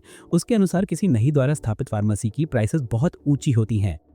याकू ने तुरंत मना कर दिया, कहते हुए कि वो मेडिसिन्स आम लोगों के लिए चीप देगा। बेशक बुरान को इस पर यकीन नहीं हुआ। याकू की मेडिसिन्स आम लोगों के लिए कितनी सस्ती होंगी, ये सुनकर एलन को और फ्रस्ट्रेशन हुई और वो सीधे उसके मुंह पर चिल्लाई, बात घुमाने की कोई ज़रूरत नहीं है। अगर वो इस फार्मेसी में इंटरफेयर करने का इरादा रखता है तो वो खुद उसकी ओपोनेंट होगी। एलन की स्पीड इतनी तेज थी कि बुरान डर गया और तुरंत वहाँ से निकल गया। इसके बाद याकू और एलन फार्मेसी का केयरफुल इंस्पेक्शन करने के लिए अंदर गए। एलन ने पहले ही याकूब को कंपाउंडिंग और बाकी सब चीजों के लिए सारे टूल्स तैयार करने में मदद कर दी थी। याकू ने हिसाब लगाना शुरू किया कि वो और एलन दोनों दवाएं बेच सकते हैं और कंपाउंडिंग भी कर सकते हैं, इसलिए उन्हें हिसाब किताब करने के लिए एक और व्यक्ति की जरूरत थी। लुट ने तुरंत वो काम करने की पेशकश की, लेकिन क्योंकि लुट केवल 9 साल की थी, याकू उसे इतना बड़ा काम नहीं करने दे सकता था। इसलिए उसने लुट को दवाखाने में कुछ छोटे मोटे काम सौंप दिए। एलन को भी ये उचित लगा, क्योंकि लुट के वहां होने से दवाखाने का एटमॉस्फेयर ज्यादा खुशनुमा हो जाएगा। उस शाम जब याकू हवेली लौटा तो उसने कुछ सर्वेंट्स को किसी बात पर रोते हुए देखा। वो उत्सुकतावश दौड़कर पूछने गया और अंकल सेड्रिक ने धन्यवाद स्वीकार किया, क्योंकि उसके पैर में चोट लग गई थी। अब वो ग्रैंड नोबल की हवेली में अपना अकाउंटिंग वर्क नहीं कर सकता था और मालिक ने उसे अपने होम टाउन जाके रिटायरमेंट लेने की अनुमति दे दी थी। सभी बहुत दुखी थे, क्योंकि सेड्रिक वहां बहुत लंबे समय से काम कर रहा था और वे उससे बिल्कुल भी अलग नहीं होना चाहते थे। तो याकू को तुरंत एक आइडिया सूझा। वो सेड्रिक के पैर का इलाज करेगा और फिर उसे अपनी दवाखाने का अकाउंट संभालने को कहेगा। इसके बाद याकू अपने पिता से अनुमति लेने दौड़ा। वो तुरंत मान गया और बटलर को आदेश दिया कि एक बड़ा चेस्ट लेकर आए जिसमें ढेर सारा गोल्ड हो। दवाखाना खोलना बहुत महंगा होता, इसलिए ये अपने बच्चे के लिए माता पिता के प्यार का एक छोटा सा सिंबल था। इस तरह याकू ने अपनी दवाखाने के लिए एक अकाउंटेंट रख लिया। कुछ दिनों बाद उसकी दवाखाना ऑफिशियली खुल गई। याकू और पूरा स्टाफ दरवाजे के सामने खड़ा था। याकू के भाषण के साथ दूसरी दुनिया की दवाखाने का नारा था, कुलीन और साधारण, अमीर और गरीब में कोई भेदभाव नहीं किया जाएगा। यहाँ वो जरूरतमंदों को दवाइयाँ बेचता था। हालांकि कुछ लोग अभी सोचते थे कि याकू अभी जवान है और अपने परिवार की रेपुटेशन के साथ मैसिंग कर रहा है। वे अभी उसकी क्षमताओं पर भरोसा नहीं कर पाए थे। कुल मिला के याकू की फार्मेसी का उद्घाटन बहुत सक्सेसफुल रहा। याकू की दवाखाना 1 महीने से खुली थी, लेकिन अभी तक कोई कस्टमर नहीं आया था। याकू को ये देखकर थोड़ी सरप्राइज हुई, लेकिन एलन को ये बिल्कुल नॉर्मल लगा, क्योंकि आम लोगों की दवाखानों में ही जाते थे और जब नोबल्स को किसी चीज़ की ज़रूरत होती तो वे सीधे अपने महलों में फार्मासिस्ट्स को बुलाते थे। दवाखाने तक जाने की कोई ज़रूरत नहीं थी। याकू बस राइस स्माइल देखे खुद को सांत्वना दे सका। उसे लग रहा था कि उसकी दवाखाने को लोगों तक पहुंचने के लिए अभी बहुत लंबा जर्नी तय करना है। एलन ने याकू को समझाने के लिए कुछ और रीजंस बताए। रॉयल फार्मासिस्ट हमेशा से एक दुर्लभ टाइटल रही है। ये दवाखाना ग्रैंड नोबल्स बेटे ने खोला था, इसलिए लोगों का हेजिटेशन स्वाभाविक था। अंकल सेड्रिक को अब कस्टमर्स कैसे मिलेंगे, इसकी चिंता होने लगी थी। याकू की इच्छा उन लोगों को दवा बेचने की थी जिन्हें इसकी ज़रूरत थी, लेकिन ये उनके लिए सबसे मुश्किल गोल लग रहा था। तभी लुट उत्साह से कमरे में दौड़ी आई और उन्हें दिखाया कि उसने शहर के लोगों का सर्वे किया है और उन सभी कारणों को कंपाइल किया है जिनकी वजह से वे उसके दवाखाने में नहीं आते हैं। लुट ने अपनी प्रेजेंटेशन शुरू की। उसने कई ऐसे सवाल छांटे थे जिनका जवाब लोग अक्सर देते थे। पहले तो उन्हें रॉयल सील का डर था, फिर किसी नोबल से बदतमीजी से बात करने का डर, और फिर उनके पास शाही दवाखाने में घुसने के लिए अच्छे कपड़े भी नहीं थे। याकू को इनमें से किसी भी बात की कोई खास कंसर्न नहीं थी। लुट को लगता था कि ऐसा इसलिए है क्योंकि बाहर गार्ड्स बहुत डरावने थे, इसलिए लोग अंदर आने की हिम्मत नहीं करते थे। एक और बात जो सबसे ज़रूरी लग रही थी वो ये थी कि उन्हें चिंता थी कि यहाँ दवाइयाँ बहुत एक्सपेंसिव होंगी। शुरुआत में सभी लोगों को दवाइयाँ उपलब्ध कराने के लिए याकू ने बार्गेनिंग सिस्टम बनाया था। वो गरीबों को सस्ती और अमीरों को महंगी दवाएं बेचता था। लेकिन इसी नियम ने उसके और उसके पेशेंट्स के बीच एक बैरियर खड़ी कर दी थी, जिससे याकू को इस समय कोई और सोल्यूशन सोचना पड़ा। मिस्टर सेड्रिक ने सोचा कि याकू को एंट्रेंस प्राइसेस पर लिख देनी चाहिए, लेकिन लुट को ये उपाय ठीक नहीं लगा क्योंकि ज़्यादातर लोग रीड नहीं कर सकते थे। अगर उन्होंने प्राइस लिस्ट भी लगा दी होती तो भी लोग नहीं समझ पाते कि क्या है। इसलिए याकू और पूरी टीम ने मिलकर कोई नया सोल्यूशन सोचना पड़ा। अगले कुछ दिनों तक याकू की दुकान बिल्कुल खाली रही। केवल एक बूढ़ा आदमी जीन नियमित कस्टमर के रूप में रोज कुछ कैंडीज खरीदने आता था। ये कैंडीज विटामिन सी प्रदान करती थी, इसलिए याकू ने अनुमान लगाया कि वो शायद समुद्र में मछली पकड़ने वाला सेलर होगा। याकू ने उत्सुकता से पूछा तो जीन ने तुरंत टॉपिक चेंज किया और वहां से चला गया। याकू को ज्यादा शक नहीं हुआ और वो ताज़ी हवा लेने के लिए बाहर गया, लेकिन तभी उसकी नज़र दो और नोबल्स जैसी आकृतियों पर पड़ी। तभी दो डिस्गाइज लोग याकू को आवाज़ लगाने लगे। हालांकि उन्होंने मास्क पहने हुए थे, फिर भी याकू अपने माता पिता को पहचान नहीं पाया। इसके बाद वो उन दोनों को स्टोर के अंदर ले गया। याकू की माँ थोड़ी उदास थी। उसने अपना डिस्गाइज बदलने की बहुत कोशिश की थी, फिर भी उसका चेहरा जल्दी ही खुल गया, जो बिल्कुल भी फनी नहीं था, बस एक अतिरिक्त मास्क था और याकू मुस्कुरा रहा था। इसके बाद ब्रूनो ने याकू से स्टोर टूर करने की अनुमति मांगी, इसलिए याकू अपने माता पिता के लिए गाइड बन गया। सबसे पहले भूतल पर स्टोर का मुख्य हिस्सा था, जहां डिस्प्ले रूम, कंपाउंडिंग रूम और रिसेप्शन थे। दूसरी मंजिल पर मरीजों का ट्रीटमेंट होता था, जिसमें 4 बिस्तर और एक अलग कमरा था। तीसरी मंजिल पर कर्मचारी और याकू आराम करते थे और वहां रसोई देखकर उसकी माँ बहुत खुश हुई। चौथी मंजिल सिर्फ याकू के लिए आरक्षित थी, जहां वो नई दवाइयां बनाने का काम करता था। पूरा टूर करने के बाद ब्रूनो ने पुष्टि की कि ये एक अच्छी दुकान है और इसमें पर्याप्त फैसिलिटीज हैं। वे रेस्टरूम में लौट आए और ब्रूनो ने अगला मुद्दा उठाया, ग्राहकों का। वो जानता था कि यहाँ कुलीन ग्राहक नहीं आते, इसलिए केवल आम ग्राहक ही आते थे। यही वो मुद्दा था जिस पर याकू इसकी एडवाइस लेना चाहता था। याकू ने उत्सुकता से ब्रूनो से पूछा कि क्या कोई तरीका है जिससे लोग उसकी दवा खाने में आराम से आ सके। ये सुनकर याकू की माँ ने तुरंत सोल्यूशन सुझाया। उसकी राय में याकू को पहले ब्यूटी प्रोडक्ट्स बेचने चाहिए। कुलीन वर्ग ब्यूटी से प्यार करता था। अगर याकू कुलीन वर्ग को अफोर्डेबल ब्यूटी प्रोडक्ट्स बेच सकता है तो आम लोग भी उसकी प्रोडक्ट्स पर ध्यान देंगे। ब्रूनो भी उसकी पहल से सहमत था। हालांकि उसने याकू को स्पष्ट रूप से याद दिलाया कि वो व्हाइट पाउडर ना बेचे।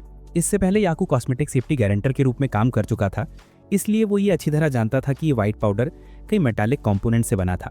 इसका इस्तेमाल करने से लोगों की उम्र कम हो जाती थी। एक और बात, आजकल महिलाएं अपनी त्वचा को फेयर और ग्लोइंग बनाना चाहती हैं, इसलिए वो अक्सर वेन्स डायलेशन टेक्निक अपनाती हैं, जिससे उनके शरीर को नुकसान पहुंचता था। ब्रूनो के लिए ये उनके उद्देश्य के विपरीत था, एन एक्सट्रीमली फुलिश स्टेप। तभी याकू को एक अर्जेंट ऑर्डर मिला। एक आदमी दौड़ा दौड़ा आया और बोला कि उसकी युवती बीमार पड़ गई है और वो याकू को ट्रीट करने के लिए बुलाना चाहता है। याकू ने अपने माता पिता से अनुमति मांगी और तुरंत वहां से चल पड़ा। वो कार्ट में सवार हुआ। युवती क्लोई, जिसका चेहरा पीला पड़ गया था, याकू की ओर देख रही थी, लेकिन वो अभी भी होश में थी, इसलिए अभी ज्यादा गंभीर नहीं थी। याकू ने उसकी हालत पता करने के लिए अपनी मेडिसिन आई चालू की। उसने तुरंत उसकी बाह पर कट मार्क्स देखे। ये बिल्कुल वेन्स डायलेशन टेक्निक था। याकू ने क्लोई को समझाया कि वो बिल्कुल बीमार नहीं है, लेकिन चूंकि वो अपनी नसें फैलाती रही, इसलिए उसका इन्फेक्शन रिस्क ज्यादा था। फिर याकू ने क्लोई को अपनी दुकान पर बुलाया ताकि वो उसे मेडिसिन लिख सके। दुकान में बैठी क्लोई रोते हुए याकू को अपनी परेशानी बताई। जिस आदमी से वो प्यार करती थी उसने उसे इसलिए ठुकरा दिया क्योंकि उसे सिर्फ फेयर एंड ग्लोइंग स्किन वाली लड़कियां पसंद थी। लड़की को इतना रोते देखकर याकू ने मेडिसिन लिख दी और 1 हफ्ते बाद वापस आने को कहा। वो उसकी इच्छा के अनुसार ब्यूटी प्रोडक्ट तैयार करेगा। अगले कुछ दिनों में याकू ने कॉस्मेटिक मिक्सचर तैयार करना शुरू कर दिया। उसे पहले खुद पर इसका टेस्ट करना था। ये जानते हुए कि याकू व्हाइट पाउडर बनाएगा, एलन भी हैरान रह गई। याकू के पास पहले से ही उस असुरक्षित तरीके की जगह लेने वाला प्रोडक्ट था। उसने योजना बनाई कि अगली बार महारानी से मिलते समय वो उन खतरनाक प्रोडक्ट्स पर बैन लगाने के लिए कहेगा। ठीक 1 हफ्ते बाद बहन क्लोई सामान लेने दुकान पर आई। याकू उसे अंदर ले गया और इस्तेमाल पर हर स्टेप समझाया। ये कोई पाउडर कॉस्मेटिक नहीं था, बल्कि क्रीम जैसा कॉस्मेटिक था, जो न सिर्फ त्वचा को फेयर बनाता बल्कि धूप से भी प्रोटेक्ट करता। अगला था हाइलाइटिंग पाउडर। एलन ने इसे क्लोई के चेहरे पर लगाया और तुरंत उसकी त्वचा ग्लो करने लगी। कुछ ही पल बाद जब ब्यूटी ट्रीटमेंट पूरा हुआ, क्लोई ने मिरर में खुद को देखा और यकीन नहीं हुआ कि उसका चेहरा इतना स्मूथ और रेडिएंट हो सकता है। ये उसके द्वारा पहले इस्तेमाल किए गए कॉस्मेटिक से बिल्कुल अलग था। और अंत में क्लोई के सोने से पहले इस्तेमाल किया जाने वाला मेकअप रिमूवर उसकी त्वचा को और भी ग्लोई बनाता था। क्लोई को कॉस्मेटिक सेट मिला और वो इन टीयर्स फूट पड़ी। अब उसे नसों के फैलने का दर्द नहीं सहना पड़ेगा। इसके बाद अंडरवर्ल्ड फार्मेसी की नई कॉस्मेटिक लाइन के प्रचार प्रसार की श्रृंखला शुरू हुई। लट ने दुकान के बाहर एक बास्केट लेकर लोगों को इसे आजमाने के लिए बुलाया। रईसों द्वारा यूज किए जाने वाला ब्यूटी प्रोडक्ट, लेकिन बहुत अफोर्डेबल, इसलिए महिलाओं में ही एक्सट्रीमली पॉपुलर हो गया। कुछ ही देर में याकू की दुकान क्राउडेड हो गई। सच कहूं तो कोई भी रूमर मुंह से बाती से ज्यादा तेजी से नहीं फैलता। याकू के स्टोर में ग्राहकों की भीड़ देखकर पुरुष ग्राहक भी उत्साहित हो गए और सर्विस एक्सपीरियंस लेने के लिए आए। सिस्टर क्लोई भी अपनी करीबी फ्रेंड को मदद के लिए साथ लाई, लेकिन अचानक बढ़ती डिमांड के कारण याकू तेजी से प्रोडक्शन पूरा नहीं कर पा रहा था। तो सिस्टर क्लोने ने तुरंत एक बिजनेस प्रपोजल रखा। वो चाहती थी कि याकू अपनी खुद की एक डिस्टिंक्ट कॉस्मेटिक कंपनी खोले और वो इस वेंचर में इन्वेस्टर बनेंगी। ऐसा लग रहा था कि याकू को ही इसका सबसे ज्यादा फायदा होगा, इसलिए उन्होंने अंकल सेड्रिक से राय ली और उन्हें भी ये लग गया कि ये याकू के लिए बेहद बेनिफिशियल है। चटालियन फैमिली के साथ व्यापार करना वाकई बहुत सौभाग्य की बात थी। कागजी कार्रवाई मिस्टर सेड्रिक संभाल लेंगे, इसलिए याकू को बस अप्रूवल देना था। इस तरह कुछ ही दिनों में याकू का कॉस्मेटिक स्टोर तैयार हो गया। सिस्टर क्लोने ने याकू के लिए बेस्ट कॉस्मेटिक फार्मासिस्ट भी नियुक्त किए। सभी की मेहनत का नतीजा ये हुआ कि जब अगली टीम मीटिंग हुई तो लेट की रिपोर्ट्स को यूजर्स की भरपूर प्रशंसा मिली, जिससे याकू को अंडरवर्ल्ड फार्मेसी को और भी विकसित करने की प्रेरणा मिली। महारानी ने याकू को महल में बुलाया। नए ब्यूटी प्रोडक्ट्स होने के बावजूद उन्हें इस्तेमाल न करने देना महारानी को थोड़ी अनॉय कर गया। सांत्वना देने के लिए याकू ने उन्हें एक नया प्रोडक्ट दिया। इसके बाद उन्होंने उस खतरनाक वेन डायनेशन उपाय पर चर्चा की। विचार विमर्श के बाद महारानी ने पूरे साम्राज्य में उस उपाय पर बैन लगा दिया। एक और बात, वो चाहती थी कि याकू दवाइयों और ब्यूटी प्रोडक्ट्स की कीमतें बढ़ा दे। उसकी दवाइयों की कीमतें बहुत कम थी और अगर ऐसा ना किया गया तो दूसरे व्यापारी ट्रेड जारी नहीं रख पाएंगे, जिससे साम्राज्य की इकोनॉमी प्रभावित होगी। महारानी ये भी चाहती थी कि याकू नए कॉस्मेटिक फॉर्मूला साझा करे। याकू देश के कॉस्मेटिक्स इंडस्ट्री पे मोनोपोली नहीं कर सकता था। याकू ने ये सुना और तुरंत मान गया, क्योंकि वो लंबे समय से ये नॉलेज दूसरों के साथ साझा करना चाहता था। इनाम मिलने के बाद उसे जाकर इसका इंस्पेक्शन तो करना ही था। ब्रूनो ने याकू को मर्सील रीजन में स्थिति का निरीक्षण करने के लिए ले गया। ये एक बहुत बड़ा क्षेत्र था जो महारानी ने ब्रूनो को तब दिया था जब उसने उनकी बीमारी के इलाज में योगदान दिया था। ये रीजन साम्राज्य का प्रमुख पोर्ट माना जाता था और औषधीय हर्ब्स का बड़ा उत्पादक भी। याकू के लिए इस क्षेत्र का इनहेरिटेंस वैल्यू बहुत बड़ा था। अब ब्रूनो फॉर्मर ओनर द्वारा बताई गई सभी समस्याओं पर ध्यान दे रहा था। सब कुछ स्थिर रूप से चल रहा था, सिवाय एक इशू के जो पिछले ओनर को सिरदर्द दे रहा था। ये इशू नेडेल राज्य के ईस्ट आइडन ट्रेड एसोसिएशन के बारे में था। वो टैक्स इवेजन के लिए उस राज्य की अथॉरिटी ढाल की तरह इस्तेमाल कर रहे थे। ब्रूनो ने थोड़ी देर सोचा और फिर डिसीजन लिया। वो अगले कदम पर विचार करने से पहले याकू की राय सुनना चाहता था। संभव हो तो वो टैक्स थोड़ा कम करना चाहता था ताकि स्थिति सुधरे। तभी उसने याकू की ओर देखा और लॉर्ड ने तुरंत उसका इरादा समझ लिया। उसने याकू को बताया कि इस क्षेत्र का सी बहुत सुंदर है और थोड़ा वहां जाकर प्ले करना चाहिए। ये जानकर कि यहाँ रुकने से कुछ हासिल नहीं होगा, याकू तुरंत वहां से चला गया। सी शोर पर कदम रखते ही उसने देखा कि ब्लांच और लट रेत का कासिल बना रहे थे। याकू को आते देख ब्लांच ने उसका हाथ पकड़ लिया और क्यूट जेस्चर्स करते हुए थोड़ी देर खेलने की अनुमति मांगी। ये देखकर लट भी तुरंत उनके साथ खेलने लगी और याकू से वादा किया कि वो उस यंग मिस्ट्रेस पर कड़ी नजर रखेगी। दोनों ने इतनी जोर से मिन्नतें की कि याकू को मानना पड़ा, लेकिन वो सिर्फ अपने पैरों तक ही पानी में जा सकते थे, ज्यादा दूर नहीं। एलन भी वहां मौजूद थी। दोनों बच्चों को खुश देखकर उसका भी मन हुआ कि वो नीचे जाकर सी में खेल ले। एलन ने याकू को अपने साथ आने के लिए बुलाया, लेकिन उसने मना कर दिया और किनारे पर बैठकर ब्लांच को देखता रहा। उस छोटी बच्ची को देखकर याकू को अपनी पुरानी बहन याद आ गई। जब वो पुरानी दुनिया में था तो हर साल याकू अपने बहन के साथ बीच पर जाता था। उसकी बहन भी समुद्र में खेलना चाहती थी, लेकिन बहुत छोटी थी, इसलिए याकू राजी नहीं हो सका। उसे मनाने के लिए याकू ने वादा किया था कि जब वो 5 साल की होगी तो वो उसे सी प्ले करने देगा। दोनों भाई बहन ने वादा करते हुए अपनी फिंगर्स आपस में फंसा ली, लेकिन तभी पता चला कि उसकी बहन को गंभीर बीमारी है और याकू का वादा अब पूरा नहीं हो सकता। ये सोचते ही याकू को लट की स्क्रीम सुनाई दी। समुद्र की लहरें ब्लांच को खींच रही थी। बिना सोचे समझे याकू तुरंत समुद्र में कूद गया, लेकिन धारा उल्टी थी और ब्लांच दूर तक खींचती चली गई। छोटी बच्ची धीरे धीरे थककर डूबने लगी। याकू अपनी बहन को फिर से खोने का ग्रीफ सहन नहीं कर सकता था। बहाव बहुत तेज था। अगर याकू गोता भी लगा लेता तो भी ब्लांच को पकड़ना मुश्किल होता। तभी याकू के मन में एक विचार आया, काश समुद्र का पानी न होता तो वो ब्लांच को पकड़ लेता। तुरंत याकू के हाथ पर लगी सेक्रेट सील चमक उठी और समुद्र के बीचों बीच एक बड़ा गोल होल बन गया जिसमें बिल्कुल भी पानी नहीं था। एलन ने आंखें मली, होश में आई और सीन को घूरने लगी। उसने सोचा कि याकू ने शायद डिवाइन मैजिक इस्तेमाल किया होगा, लेकिन करीब से देखा तो पता चला कि ऐसा नहीं था। जहां वो खड़ी थी वहां समुद्र तल था और रेत बिल्कुल सूखी थी। एलन को पसीने छूट गए। आखिर याकू ने क्या किया? उसके बाद याकू दोनों को किनारे पर ले आया। ब्लांच जाग गई और डर के मारे फूट फूट कर रोने लगी। उसने याकू को गले लगाया। याकू ने बच्ची को दिलासा दिया और ब्लांच की जांच के लिए अपनी मेडिसिन आई चालू की। सौभाग्य रहा कि बच्ची ने पानी नहीं निगला, इसलिए वो ठीक थी। तभी एलन बोल पड़ी, याकू तुमने अभी क्या किया? याकू को भी ठीक पता नहीं था। उसे लगा उसने कोई डिवाइन मैजिक जगाया, लेकिन एलन को ऐसा नहीं लगा। याकू ने अभी अभी समुद्र का एक बड़ा हिस्सा मिटा दिया था। कोई भी डिवाइन मैजिक ऐसा नहीं कर सकता। लट ने ये सुना और पसीने से तरबतर हो गया। भारी माहौल को हल्का करने के लिए एलन ने तुरंत याकू की प्रेस कर दी। उसने जो किया था वो वाकई अमेजिंग था। ब्लांच को बचाने के लिए उसका डिवाइन पावर अब पूरी तरह सफल रहा। याकू ने अपनी बहन को ही बचाया था। उस रात बिस्तर पर बैठा याकू बार बार दोपहर का वो सीन याद करता रहा। जब वो ब्लांच को बचाना चाहता था तो उसका इरादा सिर्फ सी वाटर को हटाने का था, लेकिन अचानक वहां मौजूद हर चीज कंप्लीटली वैनिश्ड हो गई थी। मानव शरीर 70% वाटर है। अगर याकू ने उस समय कोई भी मिस्टेक की होती तो ब्लांच और एलन दोनों खतरे में पड़ सकते थे। तभी लुट ने याकू को पुकारा और टाइडल इंसिडेंट को फिर से याद किया। याकू ने सोचा था कि लुट उस समय उसके डिवाइन पावर से डर गई होगी, लेकिन नहीं, लुट को डर था कि वो अपनी यंग मिस्ट्रेस को बचा नहीं पाएगी। ये देखकर याकू ने लुट का करेज बढ़ाया। वो तैरना नहीं जानती थी, इसलिए अगर वो डूब भी जाती तो भी ब्लांच को बचा नहीं पाती। इसके विपरीत उस समय लुट का कदम राइट मूव था। हालांकि लुट उसकी बहन नहीं थी, फिर भी याकू उसे अपने फैमिली का हिस्सा मानता था। ये तो खुशकिस्मती थी कि वो अब भी सेफ थी। लुट भावुक हो गई और घुटनों के बल बैठकर याकू का थैंक्स अदा किया। उसके एनकरेजिंग वर्ड्स ने याकू को भी राहत महसूस कराई। इस तरह एक अजीब कल्ट को पता चला कि याकू ने अपने डिवाइन पावर से एक समुद्री क्षेत्र को इरेज्ड, और वो भी बिना कोई शैडो छोड़े। उनके लिए याकू एक हेरेटिक था। उन्होंने उसे हंट करने के लिए आर्मीज इकट्ठी कर ली और किसी भी कीमत पर उसे खत्म करने का रिजॉल्व किया। मार्सेल की यात्रा समाप्त हो गई थी और याकू की अंडरवर्ल्ड फार्मेसी फिर से चालू हो गई। वे सिर्फ एक हफ्ते के लिए बंद हुए थे, लेकिन याकू के ग्राहक पहले ही ट्रिपल्ड हो गए, जिससे याकू और एलन दोनों के पसीने छूट रहे थे। ग्राहकों की इतनी बड़ी संख्या शायद उन्हें फिर से ओवरटाइम करने पर मजबूर कर देगी। तभी याकू ने देखा कि सफेद कपड़े पहने दो लोग कुछ विस्परिंग कर रहे हैं। वो खुशी खुशी उनके पास गया एडवाइस देने के लिए, लेकिन उन्होंने याकू को घूरा और तुरंत चले गए। ये देखकर याकू को अभी भी वो दोनों आदमी बहुत सस्पिशियस लगे। एलन और लुट को भी ऐसा ही लगा। याकू से पहले लुट उनसे काउंसिल लेने आई थी, लेकिन उन्होंने उसकी बात अनसुनी कर दी, बस याकू पर ध्यान दिया। इसलिए सेफ्टी रीजन से याकू ने नया डिसीजन लिया और नई टीम को और भी सतर्क रहने का आदेश दिया। वो नहीं चाहते थे कि ऐसी बातें अदर कस्टमर्स को प्रभावित करें।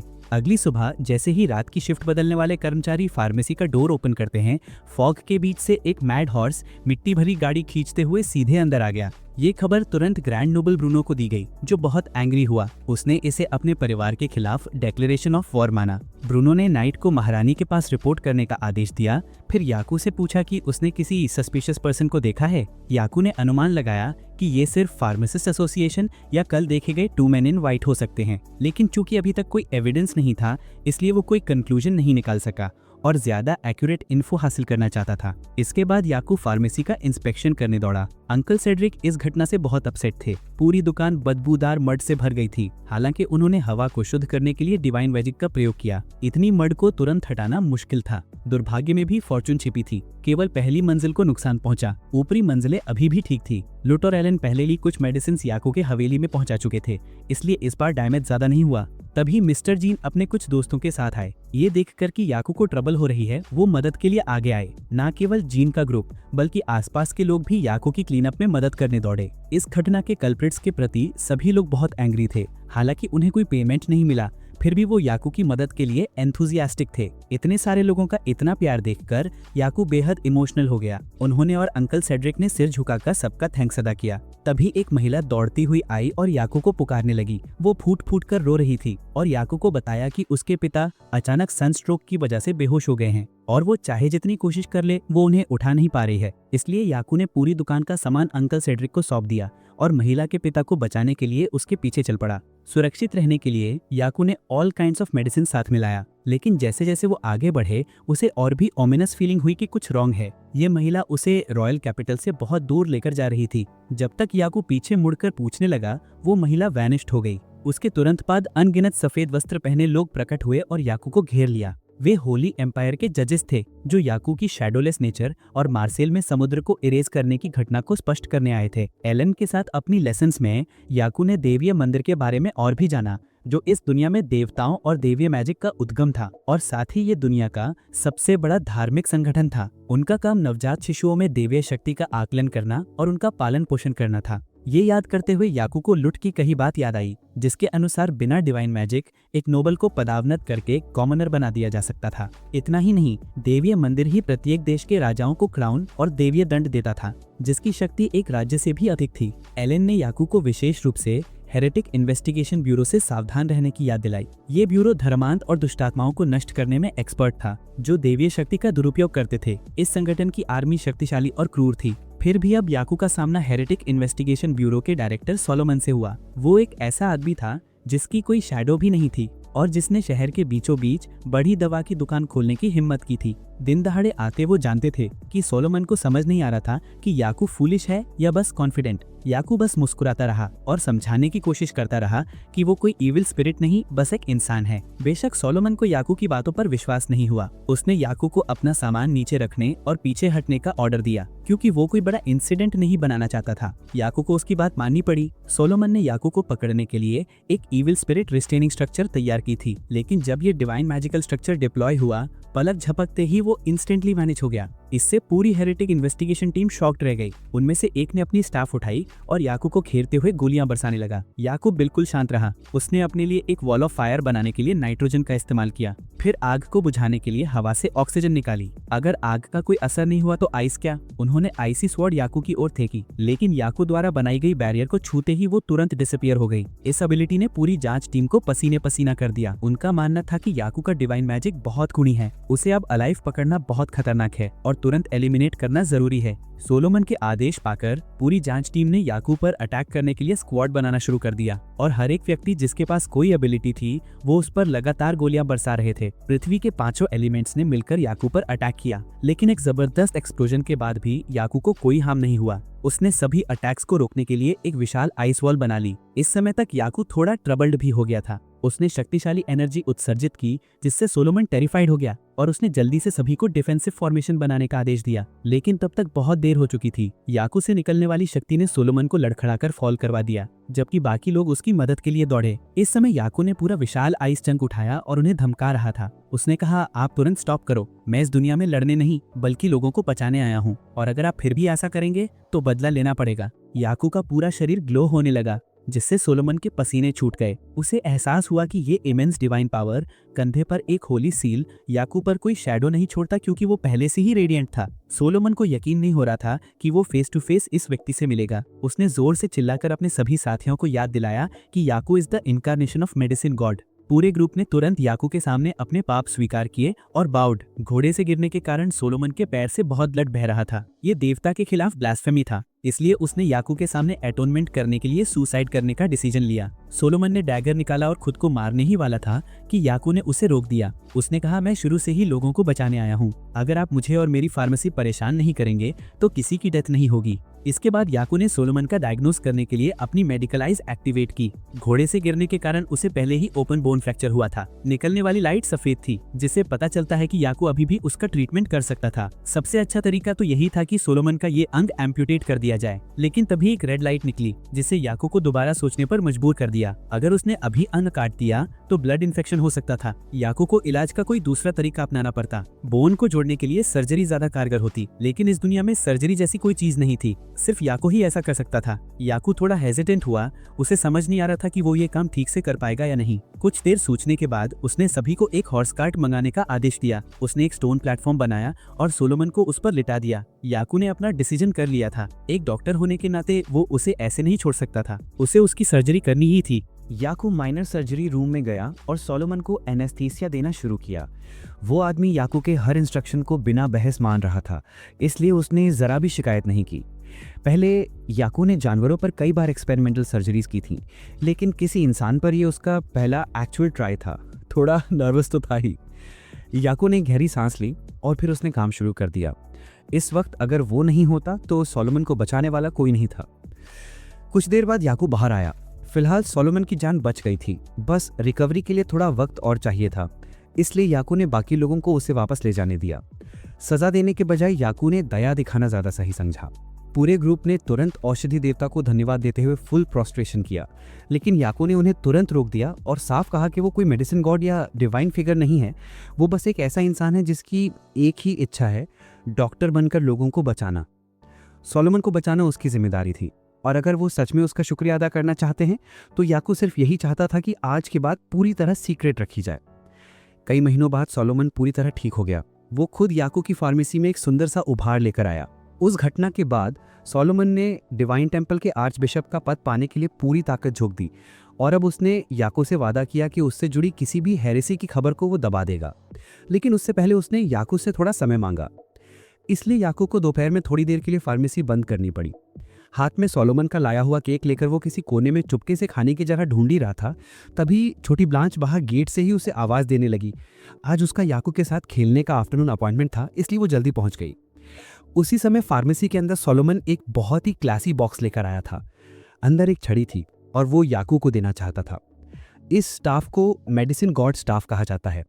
5 बेसिक एट्रीब्यूट्स के अलावा ये याकू की कॉम्बैट में भी मदद कर सकती थी और इलाज में भी।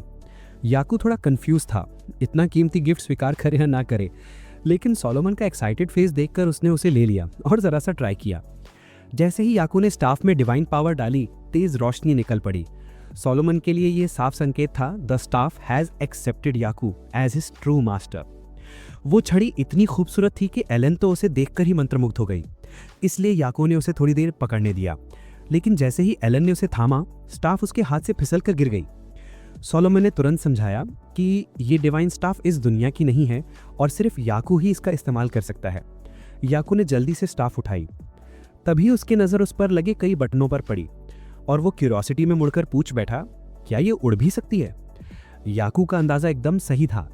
जैसे ही उसने थोड़ी सी डिवाइन पावर डाली, स्टाफ तुरंत हवा में उठ गई और याकू को भी ऊपर ले जाने लायक पावर थी। मुलाकात के बाद याकू ने सोलोमन को दरवाजे तक छोड़ा। जाने से पहले उसके पास याकू के लिए एक और गिफ्ट था, एक पेंडेंट। ये मैजिकल पावर्स को कंट्रोल करने में मदद करता था और इसे पहनते ही याकू की शैडो बिल्कुल एक नॉर्मल इंसान जैसी दिखने लगी। याकू को यही चीज़ चाहिए थी, इसलिए उसने बिना किसी फॉर्मेलिटीज़ के उसे स्वीकार कर लिया। इसके बाद याकू लुट और उसकी बहन ब्लांच को शहर घुमाने ले गया। अपनी बहन की हर ज़रूरत उसने पूरी की। दोनों को इतना खुश देखकर याकू भी जेन्युइनली खुश था। इस तरह हेरेटिक इन्वेस्टिगेशन ब्यूरो वाला मामला पूरी तरह खत्म हो गया और फिर याकू का स्टोर पहले की तरह चढ़ने लगा। याकू के अंदाजे के अनुसार कस्टमर्स की संख्या और भी बढ़ रही थी, इसलिए अब एम्प्लॉयज़ बढ़ाने का समय आ गया था। लेकिन नोबल फार्मासिस्ट बहुत रेयर थे और कॉमन फार्मासिस्ट पहले ही फार्मासिस्ट एसोसिएशन के लिए काम करते थे। इसी दौरान याकू ने अनजाने में लोगों की कुछ शिकायतें सुनी। उसकी फार्मेसी हमेशा भरी रहती थी और हर कोई लंबी लाइन में वेट नहीं कर सकता था, इसलिए वो दूसरी दुकानों पर दवाइयाँ खरीदने जाते थे। लेकिन क्योंकि याकू की दुकान फार्मासिस्ट एसोसिएशन के मैनेजमेंट के तहत नहीं थी, उसकी दवाइयाँ उनके स्टोर्स में अवेलेबल ही नहीं थी। अब याकू को समस्या समझ में आ गई थी। फार्मासिस्ट एसोसिएशन ही सबसे बड़ी बाधा थी जो लोगों तक सही दवाएं पहुंचने नहीं दे रही थी। इसका सलूशन सोचते हुए याकू ने एलन के साथ एक नया एसोसिएशन बनाने पर चर्चा की। अभी कॉस्मेटिक शॉप और उसकी फार्मेसी दोनों का मैनेजमेंट एलन ही संभाल रही थी। एम्पायर के लीगल सिस्टम के अनुसार वो एक नया यूनियन आसानी से बना सकते थे। एक बार ये बन गया तो याकू दूसरे स्टोर्स को अपने एसोसिएशन में ज्वाइन करने के लिए आकर्षित करेगा। इससे मेन स्टोर की भीड़ भी कम हो जाएगी। सोचने के बाद याकू ने पेपरवर्क सेड्रिक को सौंप दिया और परमिशंस की बात आई तो शायद उसे खुद क्वीन से मिलने पैलेस जाना पड़ेगा। दूसरी दुनिया की ये फार्मेसी अब इतनी तेजी से ग्रो कर रही थी कि बूढ़े बुरान को फार्मासिस्ट एसोसिएशन के साथ एक इमरजेंसी मीटिंग बुलानी पड़ी। एक नोबल फैमिली की फार्मेसी इतनी सस्ती दवाइयां बेच रही थी कि गरीब भी खरीद सकते थे। ये बात बुरान को बर्दाश्त नहीं हुई। इस बार उसने ठान लिया किसी भी कीमत पर अदर वर्ल्ड फार्मेसी को खत्म करना है। उसने एसोसिएशन के सभी मेंबर्स को सख्ती से याकू की दुकान से किसी भी तरह का कांटेक्ट रखने से मना कर दिया। अगर किसी ने रूल तोड़ा तो उनका लाइसेंस रद्द और एसोसिएशन से सीधा बाहर। अगली सुबह पियर अपनी बेटी मैरी को मदद के लिए फार्मासिस्ट डोनाल्ड के दुकान पर लाया, लेकिन बहुत देर तक दरवाज़ा खटखटाने के बाद भी किसी ने दरवाज़ा नहीं खोला। उसकी बेटी हालत से बहुत बीमार थी। उसी समय याकू और लुट वहाँ से गुजर रहे थे और याकू ने उसे अगर उसे कोई आपत्ति ना हो तो अपनी फार्मेसी में आने का निमंत्रण दिया ताकि वो बच्चे की जांच कर सके। बेटी को और सफरिंग में देखकर पियर चुपचाप याकू के पीछे हो लिया। दूसरी दुनिया की फार्मेसी के सामने आज भी लोगों की एक लंबी लाइन लगी हुई थी, लेकिन याकू पियरे और नन्ही मैरी को मुख्य दरवाजे से नहीं बल्कि साइड गेट की तरफ ले गया। ये देखकर पियरे थोड़े मायूस हो गया।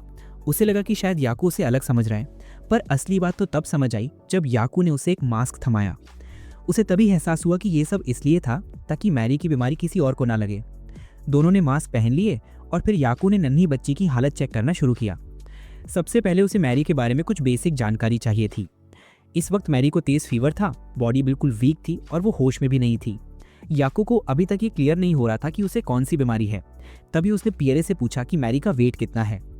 पियरे कंफ्यूजन में पड़ गया तो याकू ने खुद ही स्केल निकालकर उसे मैरी को उस पर बैठाने को कहा।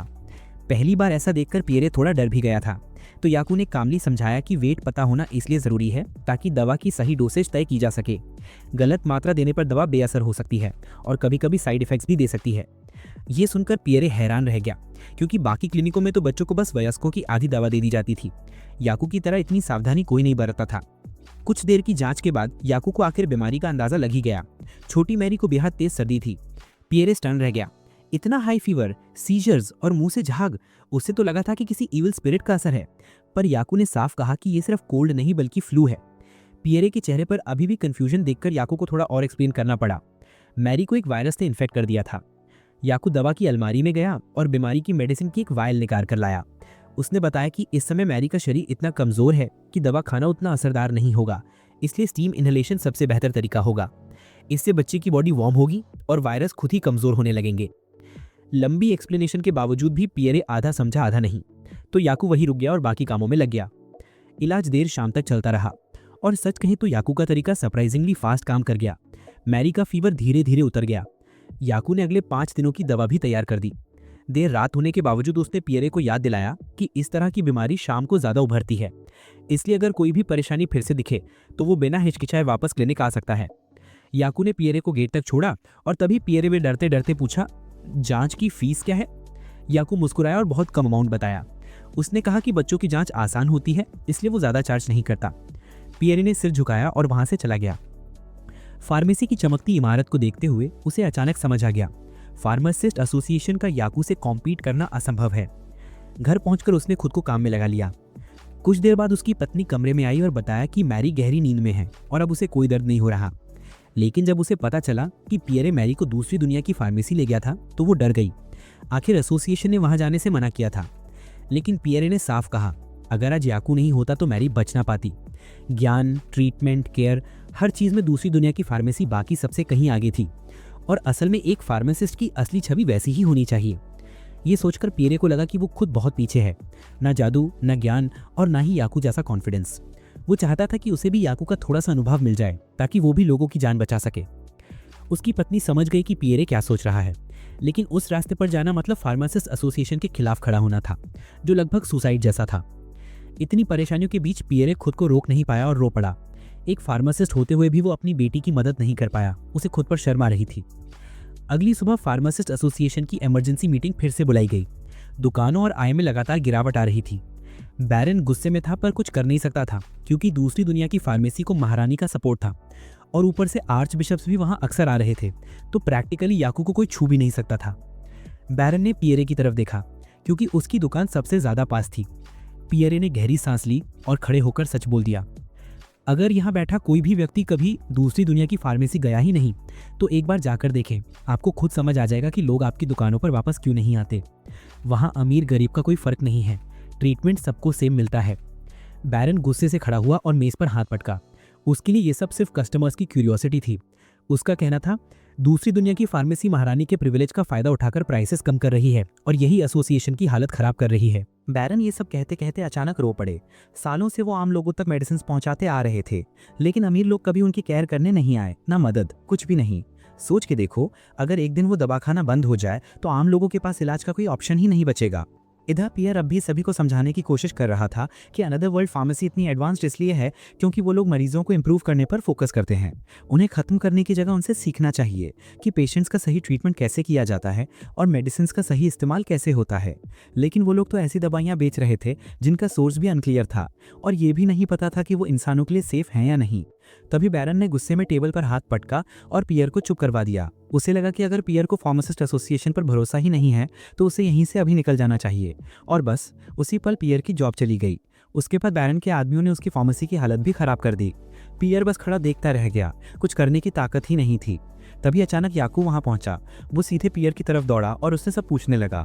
इस बार पियर ने उससे कुछ भी छिपाया नहीं था। उसने पूरी बात बता दी, कैसे उसने एसोसिएशन के रूल्स तोड़कर मैरी को अपनी फार्मेसी में चेकअप के लिए बुलाया था और वही बात बैरन को पसंद नहीं आई। उसने पियर के सारे बिजनेस लाइसेंसेस रद्द कर दिए। शुरुआत में पियर को लगा था कि शायद एसोसिएशन उनकी बात सुनेगा, लेकिन आखिर में उसके पास कुछ भी नहीं बचा। एसोसिएशन से निकाले जाने का मतलब था कि वो अब इस शहर में बिजनेस शुरू नहीं कर सकता।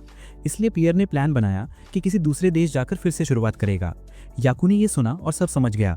पियर को बस किसी दूसरी संस्था में शामिल होना था और वो फिर से काम कर सकता था, और संयोग से आज ही एम्प्रेस ने याकू को खुद का फार्मासिस्ट गिल्ड खोलने की अनुमति दी थी। याकू की इस गिल्ड एक ऐसी जगह बनेगी जहां नई तरह की मेडिसिन की रिसर्च और मिक्सिंग होगी।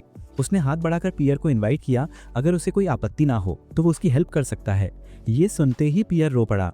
उसे आखिरकार इस देश में एक नई जॉब मिल गई थी। कुछ ही दिनों में उसकी दुकान का इंटीरियर बदल गया और शेल्फ्स मेडिसिन से भर गईं। लेकिन ग्रैंड ओपनिंग के ठीक पहले पियर अभी भी थोड़ा एंग्शियस था। उसे डाउट था कि वो अच्छा कर पाएगा या नहीं। तभी छोटी मैरी दौड़ते हुई आई और उसकी ट्राउजर्स खींचकर उसे मोटिवेट करने लगी। बस उसी कारण पियर ने खुद को संभाला और फिर से कॉन्फिडेंस पा लिया। दवा खाने का दरवाज़ा खुला। बाहर काफ़ी लोग लाइन में खड़े थे। उन्हें पता चला था कि यह फार्मेसी अब अदरवर्ल्ड फार्मेसी से जुड़ी है, इसलिए वो लोग लंबी क्यू से बचने के लिए यहाँ आ गए थे। पियर की लाइफ में पहली बार इतना बड़ा क्राउड उसके सामने खड़ा था और उसकी आंखें अनजाने में नम हो गईं। आखिरकार अब वो लोगों को सही मेडिसिन दे सकेगा। इधर ब्रूनो के एक दोस्त थे कैमिल। एक दिन मंदिर वालों ने उसे ह्यूमंस पर क्रूर एक्सपेरिमेंट्स करने के आरोप में पकड़ लिया। जांच के दौरान भी कैमिल ब्रूनो को उल्टा डांट रहा था। उसके हिसाब से ब्रूनो इस दुनिया की रियलिटी कभी नहीं समझ पाएगा। इंसान तो मरते ही हैं और वो लोग वैसे भी नए ह्यूमंस बनाते रहते थे, तो एक्सपेरिमेंट्स के दौरान कुछ लोग मर भी जाएं तो दुनिया खत्म थोड़ी हो जाएगी। कैमिल इसे ही इस दुनिया की नेचुरल ब्यूटी मानता था। ये सुनकर ब्रूनो अचानक नींद में ही चौंक कर जाग गया। वो अपने दोस्त कैमिल के साथ बीते हर एक पल को ड्रीम में फिर से देख रहा था। ब्रूनो अभी तक ये नहीं समझ पाया था कि कैमिल इतने अंधेरी राह पर क्यों चल पड़ा। अगली सुबह याकू का पूरा परिवार ब्रेकफास्ट कर रहा था। ब्रूनो को टेबल पर चुपचाप देखते हुए याकू को लगा कि शायद वो सिक है, लेकिन ऐसा कुछ नहीं था। वो बस पुरानी पेनफुल यादें याद कर रहा था। तभी बटलर भागते हुए आया और ग्रैंड नोबल को एक लेटर दिया। ये उनके बड़े बेटे पॉल का पत्र था। पॉल का नाम सुनते ही नन्ही ब्लैंच थोड़ी घबरा गई। पत्र में पॉल ने बताया था कि इस साल वो नॉर्मल से देर में वापस लौटने वाला है। ये सुनकर याकू की माँ थोड़ी टेंस हो गई। उन्हें चिंता थी कि पॉल की पढ़ाई ठीक से चल रही है या नहीं, और कहीं वो खुद को ज़्यादा प्रेशर में न डाल ले। ब्लैंच ने काफ़ी सोचा, पर उसे भाई की यूनिवर्सिटी का नाम याद नहीं आ रहा था। तब लाउट ने फिर से उसे समझाया। बड़े भाई पॉल नोवोरूट यूनिवर्सिटी में पढ़ते हैं, जो कैपिटल का सबसे बड़ा और बेस्ट यूनिवर्सिटी है। वहाँ एडमिशन मिलना ही साबित करता है कि इंसान बहुत टैलेंटेड है। लेकिन लाउट ने यह भी नोटिस किया कि याकू अपनी मेहनत से पहले ही पॉल से आगे निकल चुका था। याकू ने शर्माते हुए एक हल्की सी मुस्कान दी, लेकिन असल में वो बस ऑकवर्ड था।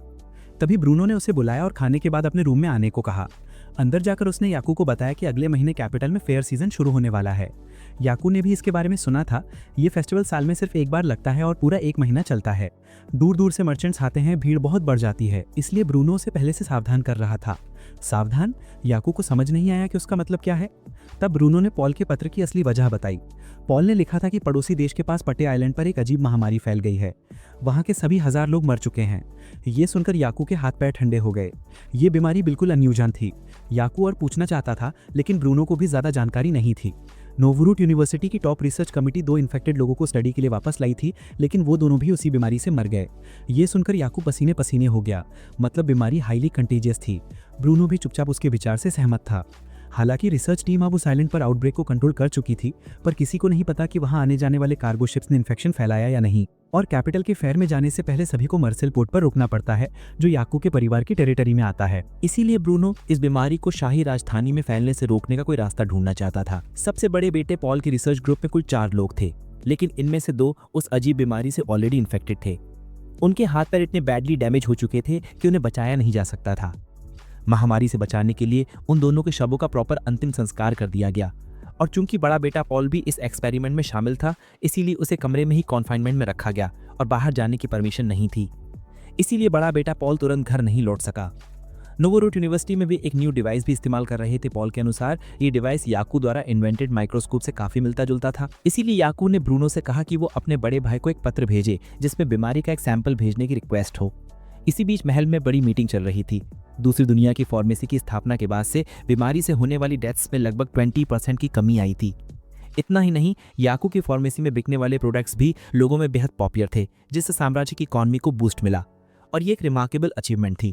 इतनी बड़ी अचीवमेंट के लिए महारानी याकू को रिवॉर्ड भी करना चाहती थी, लेकिन चूंकि याकू अभी भी बहुत छोटा था, इसीलिए महारानी ने उसे टेम्परेरी रोक दिया। अगले दिन याकू ने एलन को उस डेडली डिसीज की पूरी कहानी बताई। एलन ने सुना और थोड़ा डर भी गई। अगर ये डिसीज सच में कॉन्टीजियस है तो अब फेयर का सीजन आने वाला था। याकू भी इसे रोकना चाहता था, लेकिन समय बहुत लिमिटेड था। बस 2 हफ्ते बाद मेले का आयोजन होने वाला था, और अब वे शाही राजधानी में माल पहुंचने को नहीं रोक सकते थे। तभी लूट दौड़कर याकू को बुलाने आया, हाथ में बड़ा भाई पॉल का भेजा हुआ लेटर लिए हुए।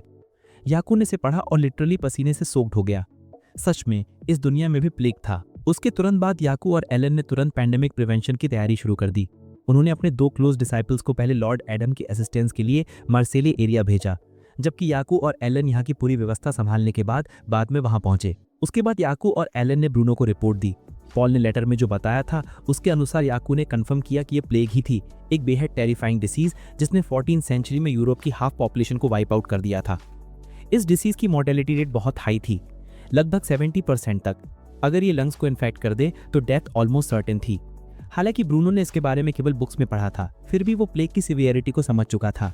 लास्ट टाइम ये डिसीज 210 ईयर्स पहले फैली थी।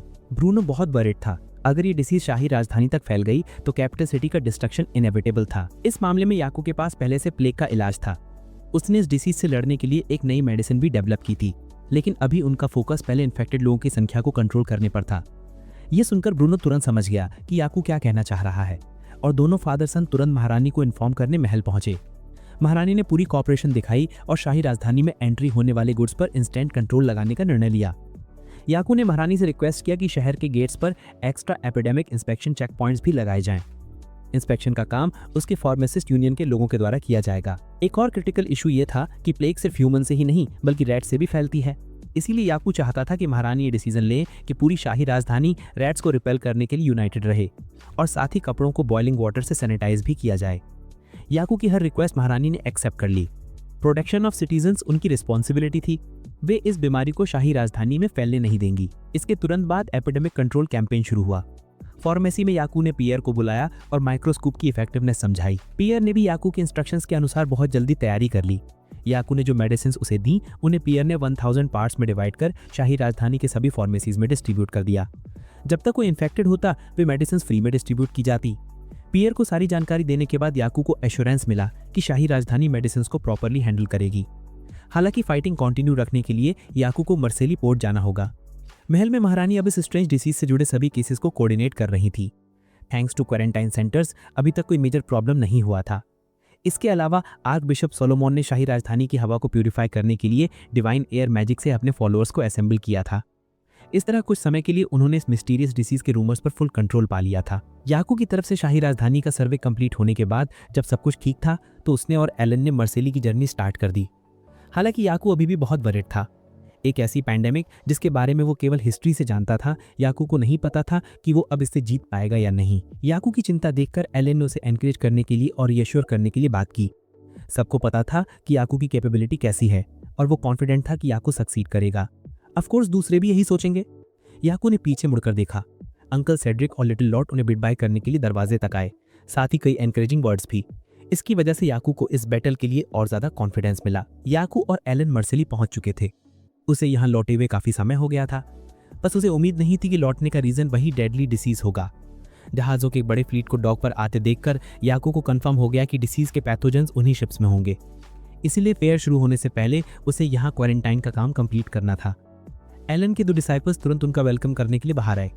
जैसा कि याकू ने इंस्ट्रक्शंस दिए थे, उन्होंने पोर्ट कर आने वाले सभी शिप्स को वहीं रोकने और क्वारंटाइन प्रोसेस में पार्टिसिपेट करने के लिए कहा। फिर उन्होंने याकू को कार्गो लिस्ट और क्रू मेंबर्स के हेल्थ चेकअप रिजल्ट्स भी दिए। उनका काम परफेक्टली डन था और अब याकू और एलन के लिए नेक्स्ट टास्क में लगने का टाइम था। याकू और एलन एक छोटी बोट लेकर कार्गो शिप्स के पास पहुंचे। माल अनलोडिंग के लिए इंस्टेंट घाट पर उतरने की अनुमति न मिलने से कैप्टन काफी एंग्री हुआ, लेकिन आखिरकार वो याकू के साथ पूरी कॉपरेशन करता रहा। याकू ने जहाज के डॉक्टर को बुलाया और यहाँ मौजूद क्रू मेंबर्स की पूरी लिस्ट चेक की। फिर याकू और एलन ने क्रू और कार्गो की जांच शुरू की। कुल मिलाकर कोई बड़ी समस्या नहीं थी, लेकिन याकू को जल्द ही पता चला कि कुछ क्रू मेंबर्स में मामूली ब्लीडिंग के सिम्टम्स दिखाई दे रहे हैं। इसलिए उसने डॉक्टर को एक नोट दिया और इंस्ट्रक्शंस दिए कि डॉग पहुंचते ही क्रू के लिए मेडिसिन लेकर आएं। क्वारंटीन का पहला फेज स्मूथ तरीके से पूरा हुआ, लेकिन ये सिर्फ पहला जहाज था। डॉक पर आने से पहले अभी भी अनगिनत शिप्स इंस्पेक्शन का इंतजार कर रही थी। तभी अचानक एक एप्पल सीधा याकू की तरफ फेंका गया।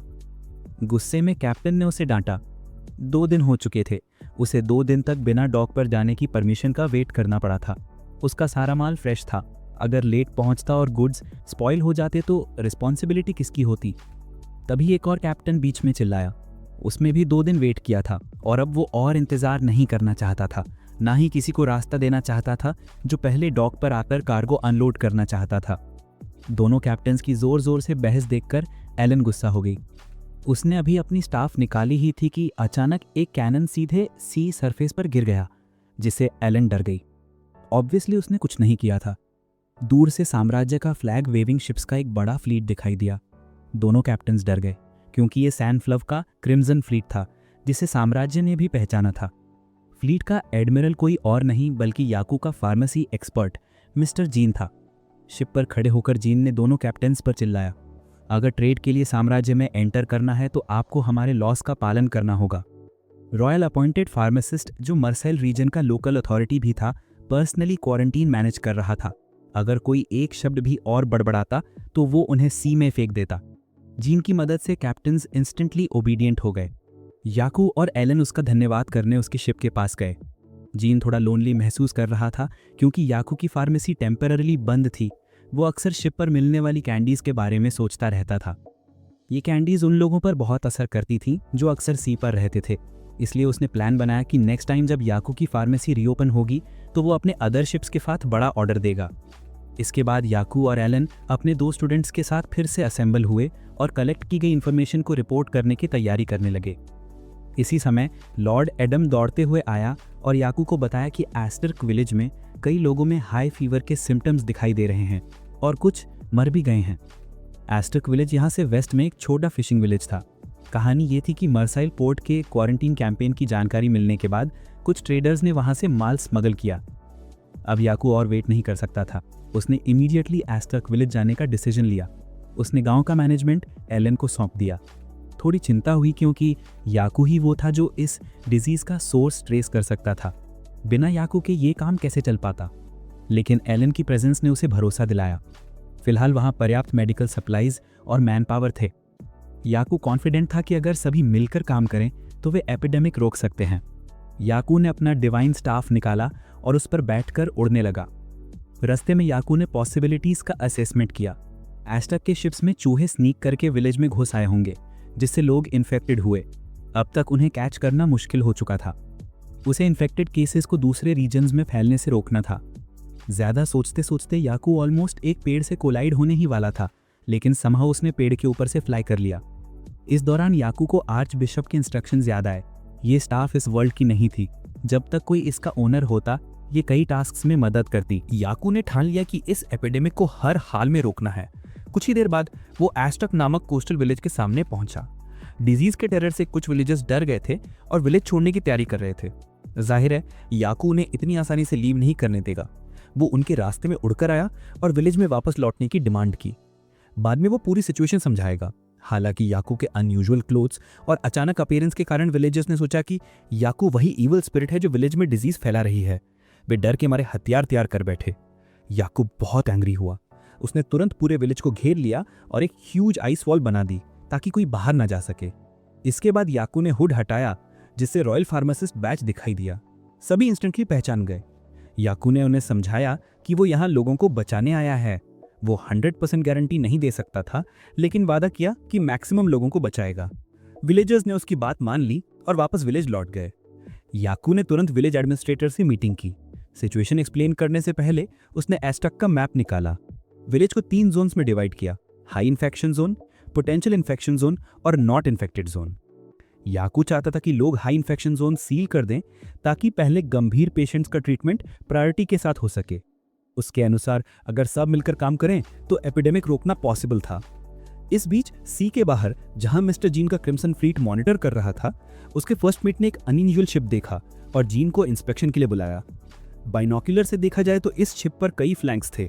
सबसे खास बात जिसने जीन को स्वेट कर दिया वो था मेडिकल असिस्टेंस रिक्वेस्ट वाला फ्लैग। ये शिप क्लियरली इन्फेक्टेड था। जीन ने अपने फ्लीट को इंस्पेक्शन के लिए ऑर्डर दिया। कुछ क्रू मेंबर्स मास्ट पर चढ़कर दूरबीन से निरीक्षण करने लगे, लेकिन तभी अचानक देखा कि उस जहाज के सभी मेंबर्स मर चुके थे। वे डर के मारे लिटरली पसीने से तरबतर हो गए। पहला साथी घबरा गया। उसे समझ ही नहीं आ रहा था कि आगे क्या करे, और उसने ट्रेम्बलिंग वॉइस में जीन से पूछा, सर, क्या हमें आगे इंस्पेक्शन के लिए उस शिप पर चढ़ जाना चाहिए? जीन का जवाब बिल्कुल साफ था, नो। यहां किसी प्रेस्टिजियस रॉयल फार्मासिस्ट के बिना जाना मतलब सर्टेन डेथ था। इन्फेक्शन का रिस्क इतना हाई था कि सर्वाइविंग का चांस ही नहीं था। इसलिए जीन ने तुरंत एक फर्म डिसीजन लिया। वो उस जहाज पर मौजूद लोगों को काम तरीके से विदा करेगा और फिर क्रू को ऑर्डर्स देगा कि कैनन्स तैयार रखें। जीन के दिल में इमोशंस पूरी तरह मिक्स्ड थे। याकू से अलग होने से पहले उसने उसे डिजीज से छुटकारा पाने वाली मेडिसिन दी थी। अगर उन स्मगलर्स ने अपने कार्गो को ओबीडियंटली अलग रखा होता तो उन्हें बीच सी में अपनी जान गंवानी नहीं पड़ती। लेकिन उस समय डिजीज के पैथोजेंस को मेनलैंड तक फैलने से रोकने का और कोई तरीका नहीं था। मजबूरी में जीन ने वो स्मगलरशिप समुद्र की तलहटी में डुबो दी। याकू की तरफ से अभी तक जो लोग इन्फेक्शन से बचे थे उन्हें दवा बांटने वाला पहला फेज पूरा हो चुका था। अब बस एक ही जोन बचा था, सबसे ज्यादा इन्फेक्टेड वाला एरिया। और ऑनेस्टली वहां अब याकू खुद अकेले जाना चाहता था। उसने बाकी मेडिकल स्टाफ को साफ बोल दिया कि वो यहीं पर रुके। सब उसकी सेफ्टी को लेकर चिंतित थे, लेकिन याकू उनकी नजरों से बचते हुए वहां से निकल गया। उसके अंदर भी टेंशन तो थी, ये तो बस शुरुआत का स्टेप था। जैसे ही वो अंदर घुसा, हवा इतनी भारी और सफोकेटिंग लग रही थी कि याकू की सांस तक अटक गई। लेकिन वही जगह उसकी असली बैटलफील्ड थी। उधर मर्सियल पोर्ट में मैन पावर की कमी के साइंस दिखने लगे थे। ये देखकर प्रोफेसर कैस्पर ने चीफ फार्मासिस्ट से पूछा कि क्या वो थोड़ी मदद कर सकती हैं। मुख्य फार्मासिस्ट ने बस एक नजर डाली और सीधा पलटकर निकल गए। उनके हिसाब से कैस्पर ऑलरेडी काफी एज्ड थी और काम में प्रैक्टिकली कुछ कंट्रीब्यूट नहीं कर सकती थी। उनका ये रूड एटीट्यूड देखकर उनकी डिसाइपल काफी हर्ट हो गई, लेकिन कैस्पर ने इसे अलग तरह से ही लिया। हाँ, वो बूढ़ी थी, पर वो फिर भी एक प्रोफेसर थी और उनकी फील्ड फंगी और माइक्रो ऑर्गेनिजम्स की थी। चाहे वो अभी हेल्प करती भी, शायद प्रैक्टिकल कुछ नहीं कर पाती। तभी अचानक एक आदमी कमरे में दाखिल हुआ और बताया कि चीफ फार्मासिस्ट ने कैस्पर को मिलने बुलाया है। उधर याकू उस जगह पहुंच चुका था जहां सीरियसली इन्फेक्टेड लोग रखे गए थे। जब याकू ने दरवाजा खोला तो अंदर अनगिनत मरीज दर्द से तड़पते पड़े थे। उनके पास डिवाइन टेम्पल के लोग मौजूद थे। एक भोला भाला सा छोटा लड़का फॉरबिडन जोन में घुसे देख उनमें से एक ने उसे डांटकर बाहर करने की कोशिश की, लेकिन तभी एक आदमी ने उसे पहचान लिया। वो पहले आर्क बिशप सोलोमन के ग्रुप में था, इसलिए उसने बाकियों को रोका और याकू को अंदर आने दिया। फिर याकू ने बिना टाइम वेस्ट किए अपना काम शुरू कर दिया।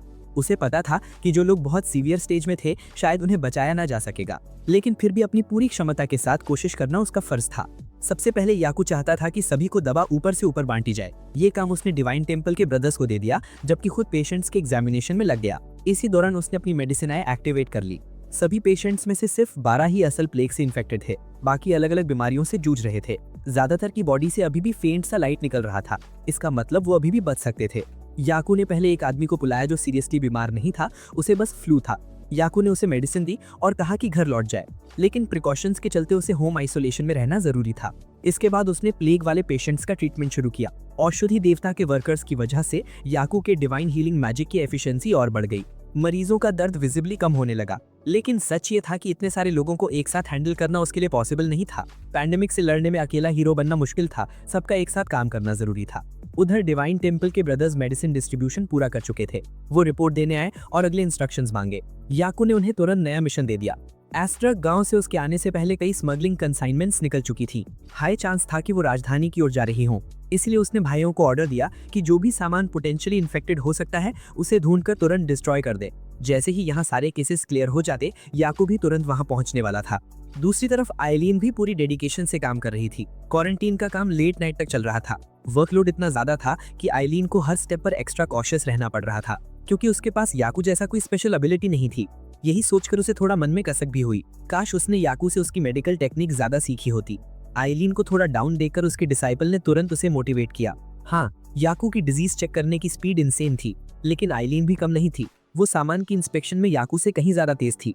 फार्मासिस्ट होने के नाते इस क्रिटिकल टाइम में लोगों की हेल्प करना ही उनके लिए एक ड्रीम अपॉर्चुनिटी थी। उधर प्रोफेसर कैस्पर आखिर चीफ फार्मासिस्ट ब्रूनो से मिल रही थी। उन्होंने सबसे पहले ब्रूनो को थैंक्स कहा, उनकी वजह से उन्हें रिसर्च के लिए फंडिंग मिलती रही। प्रोफेसर कैस्पर को लगा था कि इस मीटिंग का मतलब अब उन्हें अपना रिसर्च बंद करना पड़ेगा, लेकिन जो हुआ वो इससे बिल्कुल उलट था। ब्रूनो ने एक्चुअली उनसे देश को बचाने के मिशन में मदद मांगी थी। उन्होंने एक इलस्ट्रेटेड नोट दिया और कहा कि प्लेग की दवा बनाने में जिस बैक्टीरिया की जरूरत है उसकी खोज में उनकी एक्सपर्टीज चाहिए। कैस्पर ने चश्मा पहनकर नोट देखा और लिटरली पसीना छूट गया। उसे समझ ही नहीं आया कि ऐसा डिटेल डिस्क्रिप्शन कौन दे सकता है।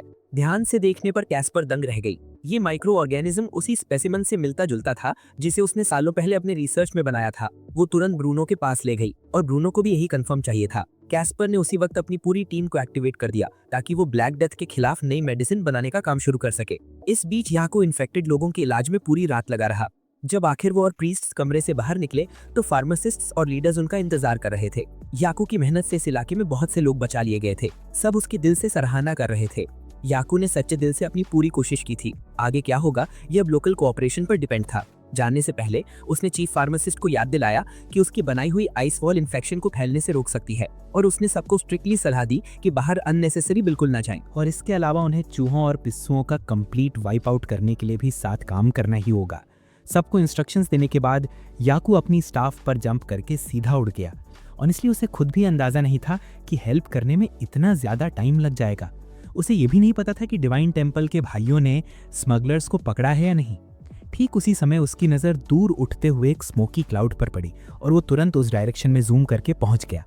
डिवाइन टेम्पल के ब्रदर्स ने याकू द्वारा दिया गया मिशन पूरी परफेक्शन के साथ पूरा कर दिया था।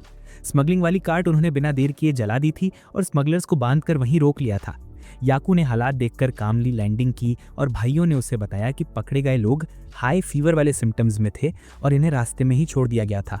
याकू ने हरी में उनसे पूछा कि स्मगलिंग ग्रुप में क्या क्या था, लेकिन याकू जैसे छोटे बच्चे को जवाब देने में भी थोड़ा इनसिक्योर और अनकंफर्टेबल हो गए। याकू धीरे से उनके सामने बैठा और एक हल्की सी धमकी दे दी। उसने कहा कि उन्हें एक डेडली डिजीज लग चुकी है, अगर अभी सच बता दें तो वो उनका इलाज कर देगा, वरना फॉरगेट इट। ये सुनकर वे कांप गए और अब उनकी हिम्मत नहीं हुई आगे छिपाने की। उन्होंने सब क्लियरली कन्फेस कर दिया। वे जो कार्गो ले जा रहे थे उसमें फ्रूट्स और एनिमल्स का एक क्रेट था और एनिमल्स वाला बॉक्स था वाइट स्क्विरल्स का जो पैंड आइलैंड से आए थे। ये सुनते ही याकू सचमुच शॉक्ड रह गया। पैंड वही हाईली इन्फेक्टेड आइलैंड था जहां सारे रेजिडेंट्स मौत का शिकार हो चुके थे।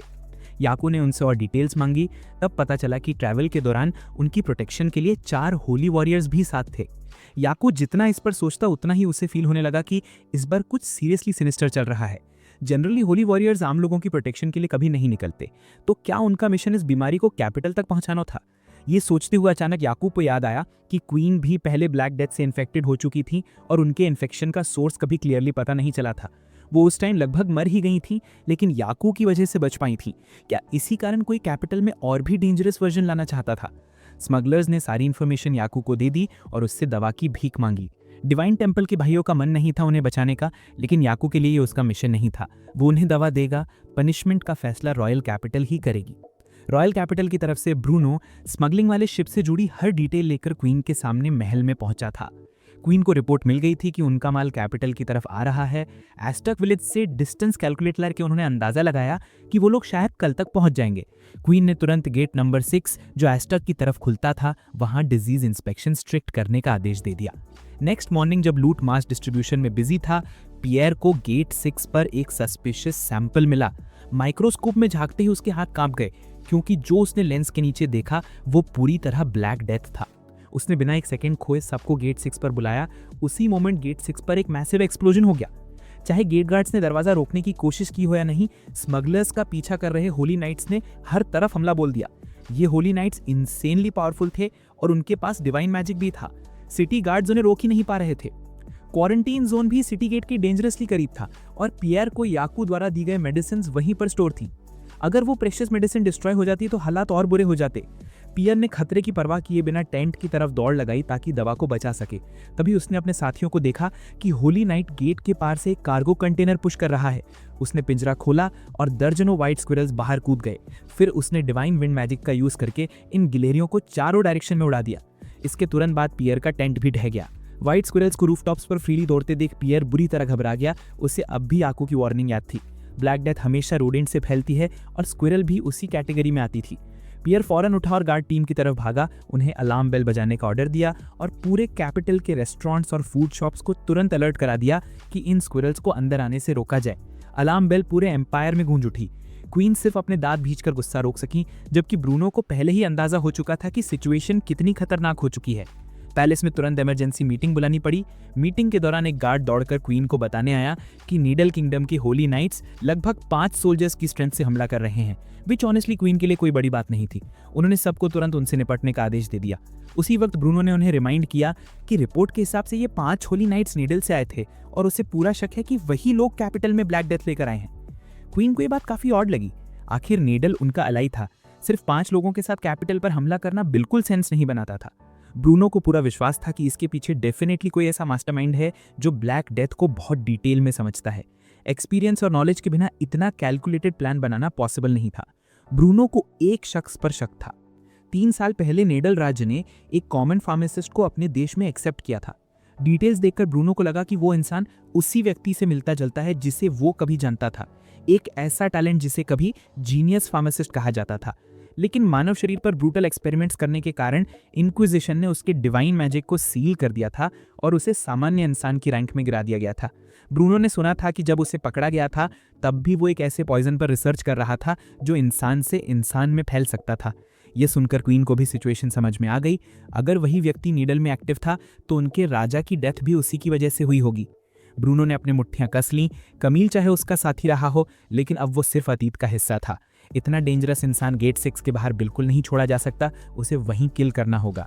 5 होली नाइट्स रॉयल गार्ड से भिड़ चुके थे। हालांकि रॉयल गार्ड्स की संख्या ज्यादा थी, लेकिन होली नाइट्स का डिवाइन मैजिक इतना ओवरपावरिंग था कि गार्ड्स उन्हें रोक ही नहीं पा रहे थे। उसी समय आर्च बिशप सोलोमन वहां प्रकट हुए। वो बहुत ही अनकंट्रोलेबल था, इसलिए इन्हें बहुत जल्दी उस पर काबू पा लिया। जो लोग मानवता की इच्छा के खिलाफ ईविल करते थे, उन्हें अब डिवाइन मैजिक इस्तेमाल करने की परमिशन नहीं दी गई। प्रोटेक्टेड डीटी के नाम पर सोलोमन ने सभी को रिस्ट्रेन में लिया और उनका डिवाइन मैजिक छीन लिया।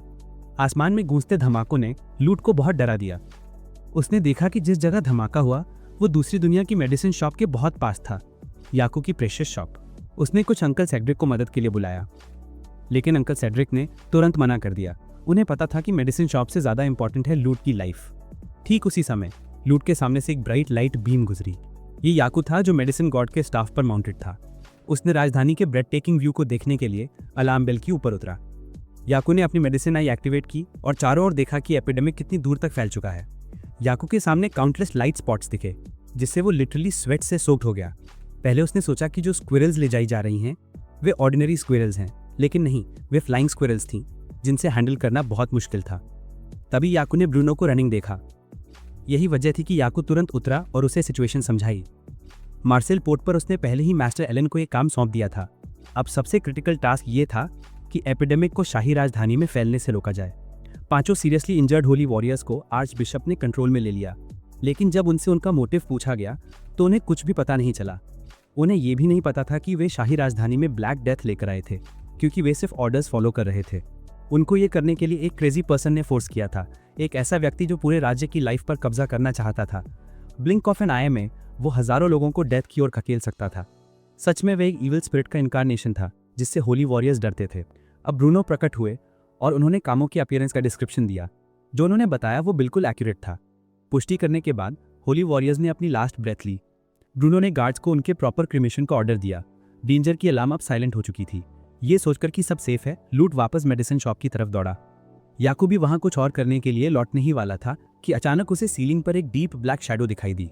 ब्रूनो ने तुरंत गार्ड टीम को अलार्म बजाते रहने के लिए कहा। उसे पता था कि कामो भी अपनी रिसर्च के रिजल्ट्स कंफर्म करने शाही राजधानी जरूर आएगा। लूट और अंकल सेड्रिक अभी मेडिसिन शॉप से लौटे ही थे कि अलार्म फिर बजी। खिड़की खुली देख लूट को लगा याकू वापस आ गया है और वो अंदर भागा, लेकिन अंकल सेड्रिक को लगा कि कुछ रॉन्ग हो गया है। लूट याकू को ढूंढने लैब की तरफ दौड़ी, लेकिन वो वहां नहीं था। डोर खुलने की आवाज सुनकर वो स्टार्टल्ड हो गई। अंकल सेड्रिक आह भरते हुए अंदर आए और लूट को स्कोल्ड करने लगे। फिर अचानक वे गिर पड़ा। कामो ने अंकल सेड्रिक को पीछे से नाइफ मार दिया और अब लूट की तरफ बढ़ रहा था। याकू अब मेडिसिन शॉप पर वापस आ गया था। उसने तुरंत अपनी मेडिसिन आई चालू की और स्कैन किया। वॉल्स के पार देखने की एबिलिटी से याकू को अपनी लैब में एक ब्लैक शैडो दिखाई दी। याकू और ब्रूनो तुरंत चेक करने दौड़े। देखा कि अंकल सेड्रिक और लूट पहले ही गिर चुके थे। जब कामो अभी भी याकू का रिसर्च रूम का निरीक्षण शांतिपूर्वक कर रहा था, ब्रूनो ने याकू को याद दिलाया कि वो दोनों का ट्रीटमेंट करने जाए और वो खुद कामो को रोकने के लिए यहीं रहेगा। इस समय तक कामो एक इविल स्पिरिट में बदल चुका था, ना ह्यूमन ना घोस्ट। फिर भी वे ब्रूनो के माइंड में अपने आइडियल्स थोपने की कोशिश कर रहा था। बेशक ब्रूनो ने उसकी एक नहीं सुनी और उस पर अटैक किया, लेकिन वो बहुत पावरफुल था। ब्रूनो के सारे अटैक्स फेल हो गए। याकू लूट के पास दौड़ा और अपनी मेडिसिन आई एक्टिवेट की। दोनों पॉइजन थे। याकू ने अपनी पूरी मेमोरी और नॉलेज का इस्तेमाल करके पॉइजन की टाइप आइडेंटिफाई की। केवल एक नहीं बल्कि उनके ऊपर 2 टाइप्स का पॉइजन का इफेक्ट था। लकीली याकू का नॉलेज इतना एक्सटेंसिव था कि वे उनके वुंड से टॉक्सिक सब्सटेंसेस निकाल सकता था। इस समय ब्रूनो ज्यादा रेजिस्ट नहीं कर सका। कामोस ने उसे किक करके दीवार में गिरा दिया। फिर उसने अपनी स्वॉर्ड निकाली और याकू के पास जाकर कॉम्प्लीमेंट दिया कि याकू का रिसर्च रूम बहुत इंप्रेसिव है। याकू इस बात पर फ्यूरियस हो गया, सिर्फ उसके लिए वे उसे बचाएगा नहीं। याकू ने कामो के फेस पर डायरेक्ट पंच मारा, जिससे वो फ्यूरियस हो गया और चिल्लाया कि याकू के पास क्लियरली उसकी समझ से बियॉन्ड एक पार है। फिर भी वो उसका सच क्यों नहीं समझ पाया। डेथ बाय डिजीज ह्यूमंस की सबसे ब्यूटीफुल डेथ है, या अगर वे डिजीज कंट्रोल कर लें तो और भी स्ट्रॉन्गर बन सकते थे। अगर याकू नहीं समझा तो एक दिन वो भी ह्यूमंस में खो जाएगा। याकू को कोई केयर नहीं थी और उसने सीधे कामो के फेस पर पंच मारा और कहा कि एक फार्मासिस्ट होने के नाते लोगों को बचाना चाहिए, किल नहीं। याकू का पंच इतना स्ट्रांग था कि वॉल टूटकर अंदर चली गई। कामो सीधे फार्मेसी के नीचे गार्डन में गिरा। याकू ने क्रोध से डिवाइन स्टफ टाइटल पकड़ा और उससे कामस पर मारा। निकलने वाली लाइट पूरी शाही राजधानी में फैल गई। सोलोमन तुरंत पहचान गया कि यह प्लेग एलिमिनेशन सीक्रेट जोन था। हिस्टोरिकल रिकॉर्ड्स में मेडिसिन गॉड के स्टाफ में कई पावर्स थीं, जिनमें प्लेग एलिमिनेशन सीक्रेट जोन सबसे पावरफुल थी। जब मेडिसिन गॉड खुद इवल स्पिरिट्स को रिपेल करने स्टाफ धारण करते हैं तब यह पावर एक्टिवेट होती है। शाही कैपिटल की एपिडेमिक मेडिसिन गॉड द्वारा न्यूट्रलाइज कर दी गई। लाइट फेड हुई और यही वो मोमेंट था जब कामो हवा में वैनिश हो गया।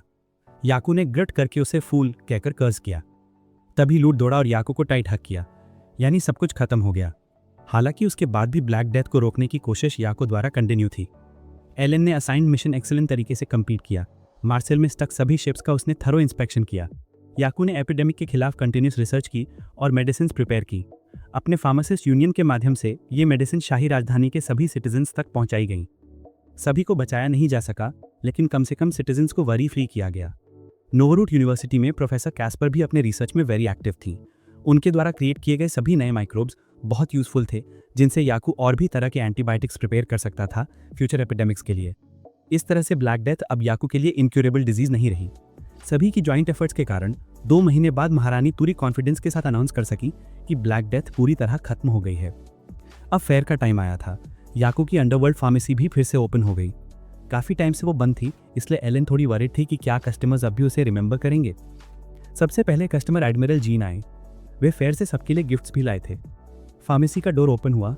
एलन की वरीज के बिल्कुल ऑपोजिट लोग याकू की फार्मेसी में प्रवेश करने और शॉपिंग करने के लिए लंबी क्यू में खड़े थे। कुछ ही टाइम में याकू की फार्मेसी फिर से क्राउड से फिल्ड हो गई। इसी के साथ ये एनीमे सीरीज यही एंड होती है। लेकिन अगर आपको magic, fantasy, school life, romance, love और 18+ एनीमे पसंद है तो हमारे सेकंड चैनल का लिंक नीचे चेक कर सकते हो। नए एनीमे ढूंढ रहे हो ना, तो जाओ और सेकंड चैनल देखो। अच्छा लगे तो सपोर्ट भी करो। मिलते हैं नेक्स्ट वीडियो में नई स्टोरी के साथ।